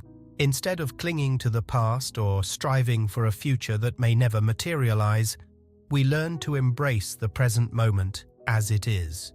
Disruption teaches us that change is not the enemy, but a natural part of the cycle of life. In this acceptance, we find freedom. By learning to navigate disruption with mindfulness and awareness, we cultivate a deeper sense of resilience. Each time we face a chaotic moment, we build our capacity to remain steady and present. We stop reacting impulsively or giving in to fear. Instead, we face disruption with an open heart, knowing that it is not here to break us, but to help us grow. Over time, we begin to see disruption not as a random event, but as an essential part of our spiritual journey. It is through chaos that we learn to step into our true power and potential. One of the most powerful aspects of embracing disruption is its ability to break down our sense of self. We often identify too strongly with our roles, our possessions, or our achievements. When disruption shakes these foundations, it challenges our attachment to them. This can be painful, but it is also an opportunity for liberation. By letting go of these external identifiers, we are free to reconnect with our deeper sense of self, one that is not defined by circumstances, possessions, or accomplishments. This process of shedding old identities is uncomfortable, but it is essential for spiritual growth. Buddhism encourages us to approach disruption with equanimity, the ability to remain calm and balanced no matter what happens. This does not mean we suppress our emotions or deny our feelings. Equanimity is about being present with all of our experiences, whether joy or pain, without letting them overwhelm us. When we cultivate equanimity, we are able to ride the waves of disruption without being tossed around by them. We learn to meet life's fluctuations with acceptance and mindfulness, knowing that both the highs and the lows are temporary and part of the ever-unfolding process of change. As we embrace disruption, we also develop a deeper sense of compassion. When we experience chaos in our own lives, we begin to recognize that others are also struggling with their own forms of disruption. This shared human experience of change and uncertainty connects us to one another in a profound way. Through this recognition, we are called to cultivate compassion for others who are facing similar challenges. By offering empathy and support, we not only help others navigate their own disruptions, but we also heal ourselves. Disruption teaches us that we are not alone in our struggles, and in this realization, we find strength and connection. Finally, embracing disruption helps us to live more authentically. When we let go of the need to control outcomes or hold on to what we've known, we open ourselves to new possibilities. Disruption shakes us free from our old ways of thinking and being, creating space for something new to emerge. This process of personal transformation is not always comfortable, but it is always necessary for our spiritual evolution. By accepting disruption as a natural and necessary part of life, we allow ourselves to evolve, to grow, and to step into new paths that reflect who we truly are. In the end, the transformative power of disruption lies in its ability to wake us up to the impermanent, interconnected nature of life.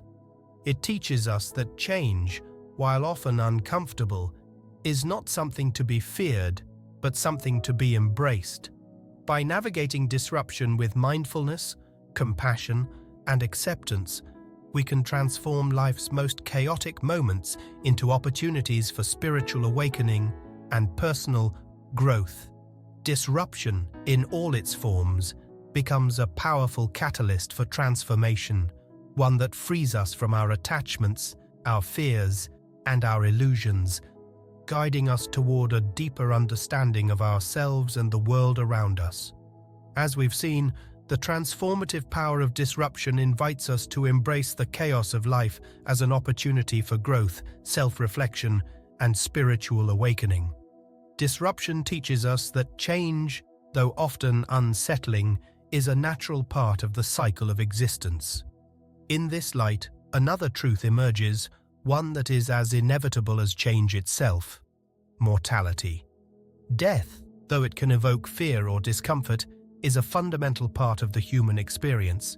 Yet, in Buddhism, the awareness of mortality is not something to avoid, it is something to embrace fully. It is through this radical acceptance of death that we can begin to live with greater clarity, purpose, and acceptance.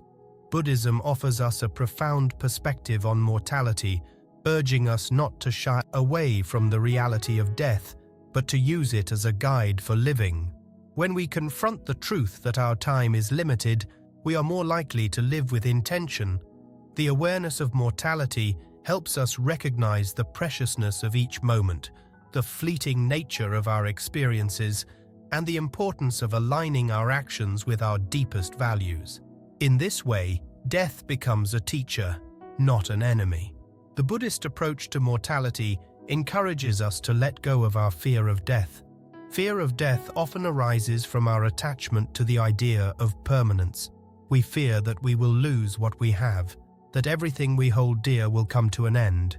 But Buddhism teaches that attachment itself is the source of suffering. When we cling to the idea that life should remain unchanged, we create tension and fear within ourselves. By accepting the reality of impermanence of both life and death, we free ourselves from this fear. Death is not something to resist, but something to understand and accept as part of the natural cycle of existence. This awareness of death also helps us to confront our attachments and illusions. So often, we define ourselves by external factors: our possessions, our relationships, our achievements.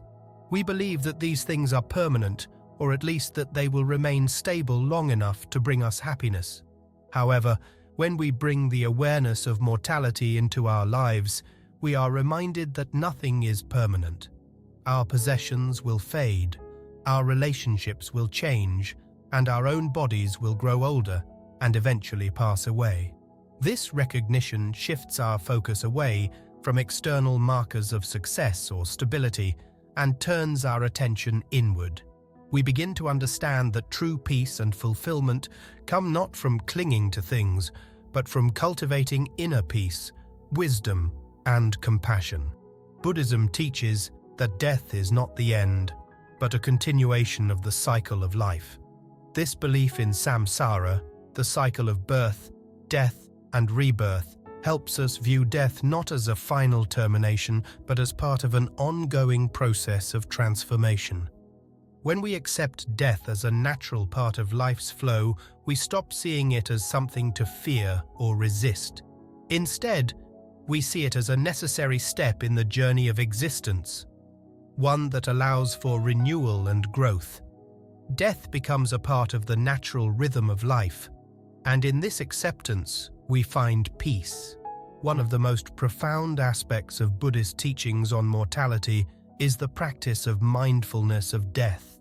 By contemplating our mortality, we are reminded to live with awareness. Each moment becomes more precious because we know it is fleeting. Instead of postponing our dreams or waiting for the right time to act, we are encouraged to live fully in the present. The awareness of death helps us focus on what truly matters: our relationships, our growth, and our contributions to the world. It helps us recognize that life is not a dress rehearsal, but the only opportunity we have to make a difference, to live authentically, and to cultivate love and compassion. The awareness of mortality also brings with it a sense of urgency, not in the sense of panic or rush, but in the sense of recognizing the impermanence of all things. We begin to ask ourselves, what is the legacy we want to leave? What kind of person do we want to be? How do we want to spend our time? This contemplation pushes us to let go of trivial distractions and focus on what really matters. It inspires us to live with purpose, to create meaning in our lives, and to contribute to the well-being of others. Buddhism also teaches that by contemplating death, we learn to appreciate life more deeply. It helps us to focus on the present moment, rather than being preoccupied with the past or the future. When we are mindful of the fact that our time is limited, we begin to savor life more fully. We stop taking things for granted, and we start to experience gratitude for the small moments, whether it's a conversation with a loved one, a moment of quiet reflection, or a walk in nature. Each of these moments becomes more meaningful when we understand how fleeting they are. The Buddhist approach to death also invites us to develop a sense of detachment. This doesn't mean that we stop caring about people or things, but it means that we stop attaching our sense of identity and security to them. We realize that everything is temporary, and in this realization, we are freed from the fear of losing what we have. Death teaches us to hold things lightly, to appreciate them without clinging to them. This detachment allows us to experience life with greater freedom and joy, because we no longer depend on external things for our happiness. Instead, we learn to cultivate an inner peace that is not dependent on circumstances. In Buddhism, death is also a reminder of the interconnectedness of all beings. The awareness of our mortality helps us see the impermanence of all life. When we recognize that everything, including ourselves, is in a constant state of flux, we begin to appreciate the preciousness of each moment and the value of each connection. This recognition deepens our sense of compassion as we see that everyone is subject to the same cycle of life and death. We begin to understand that our time with others is limited, and this inspires us to be more present, more loving, and more kind. The acceptance of mortality also encourages us to live more simply. In a world that constantly encourages us to accumulate more, do more, and be more, the awareness of death brings us back to what is essential.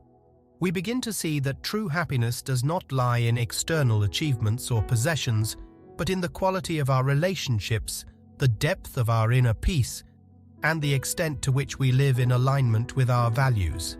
This simplicity of focus allows us to let go of unnecessary distractions and cultivate a life that is truly fulfilling.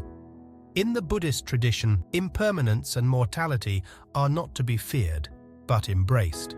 They offer us the opportunity to live more fully, to appreciate the present moment, and to connect with others on a deeper level. By accepting that death is a natural part of the cycle of life, we release our attachment to permanence and open ourselves to the freedom that comes with living in the present. This awareness of death doesn't diminish the value of life. Rather, it enhances it, reminding us that each moment is precious, each relationship is meaningful, and each opportunity is worth embracing. Ultimately, the radical acceptance of mortality as taught in Buddhism provides us with a profound sense of peace and clarity. When we understand that death is not an end, but a continuation of the cycle of existence, we are free to live without fear of loss. The acceptance of impermanence leads us to a life that is full of purpose, compassion, and mindfulness. It teaches us to let go of what no longer serves us, to embrace the present moment, and to live in a way that is aligned with our deepest values. In this way, the awareness of death is not something that diminishes life, but something that enriches it, helping us live more authentically and with greater appreciation for the time we have. As we've journeyed through the teachings of Buddhism on impermanence, we've come to realize that nothing in life stays the same. Change is the only constant. From learning how to accept suffering to embracing loss and understanding how to transform fear into growth, Buddhism offers us the tools to live with clarity, purpose, and peace in the face of life's ever-changing nature. By embracing the reality of impermanence, we unlock a deeper understanding of ourselves and the world around us, freeing us from attachment, fear, and the need to control what we cannot. The path to acceptance is not about avoiding change, but about meeting it with an open heart and a grounded mind. Whether through mindfulness, compassion, or the deep recognition that all things, including our struggles and joys, are temporary, Buddhism teaches us to flow with life's changes rather than resisting them. Now, I'd love to hear from you. What is one lesson from these teachings that resonates with you the most? Leave a comment below and share your thoughts. I always love reading your reflections. And, if you haven't already, don't forget to subscribe to the channel for more insights and inspiration on living a life of peace and purpose. Let's continue this journey together.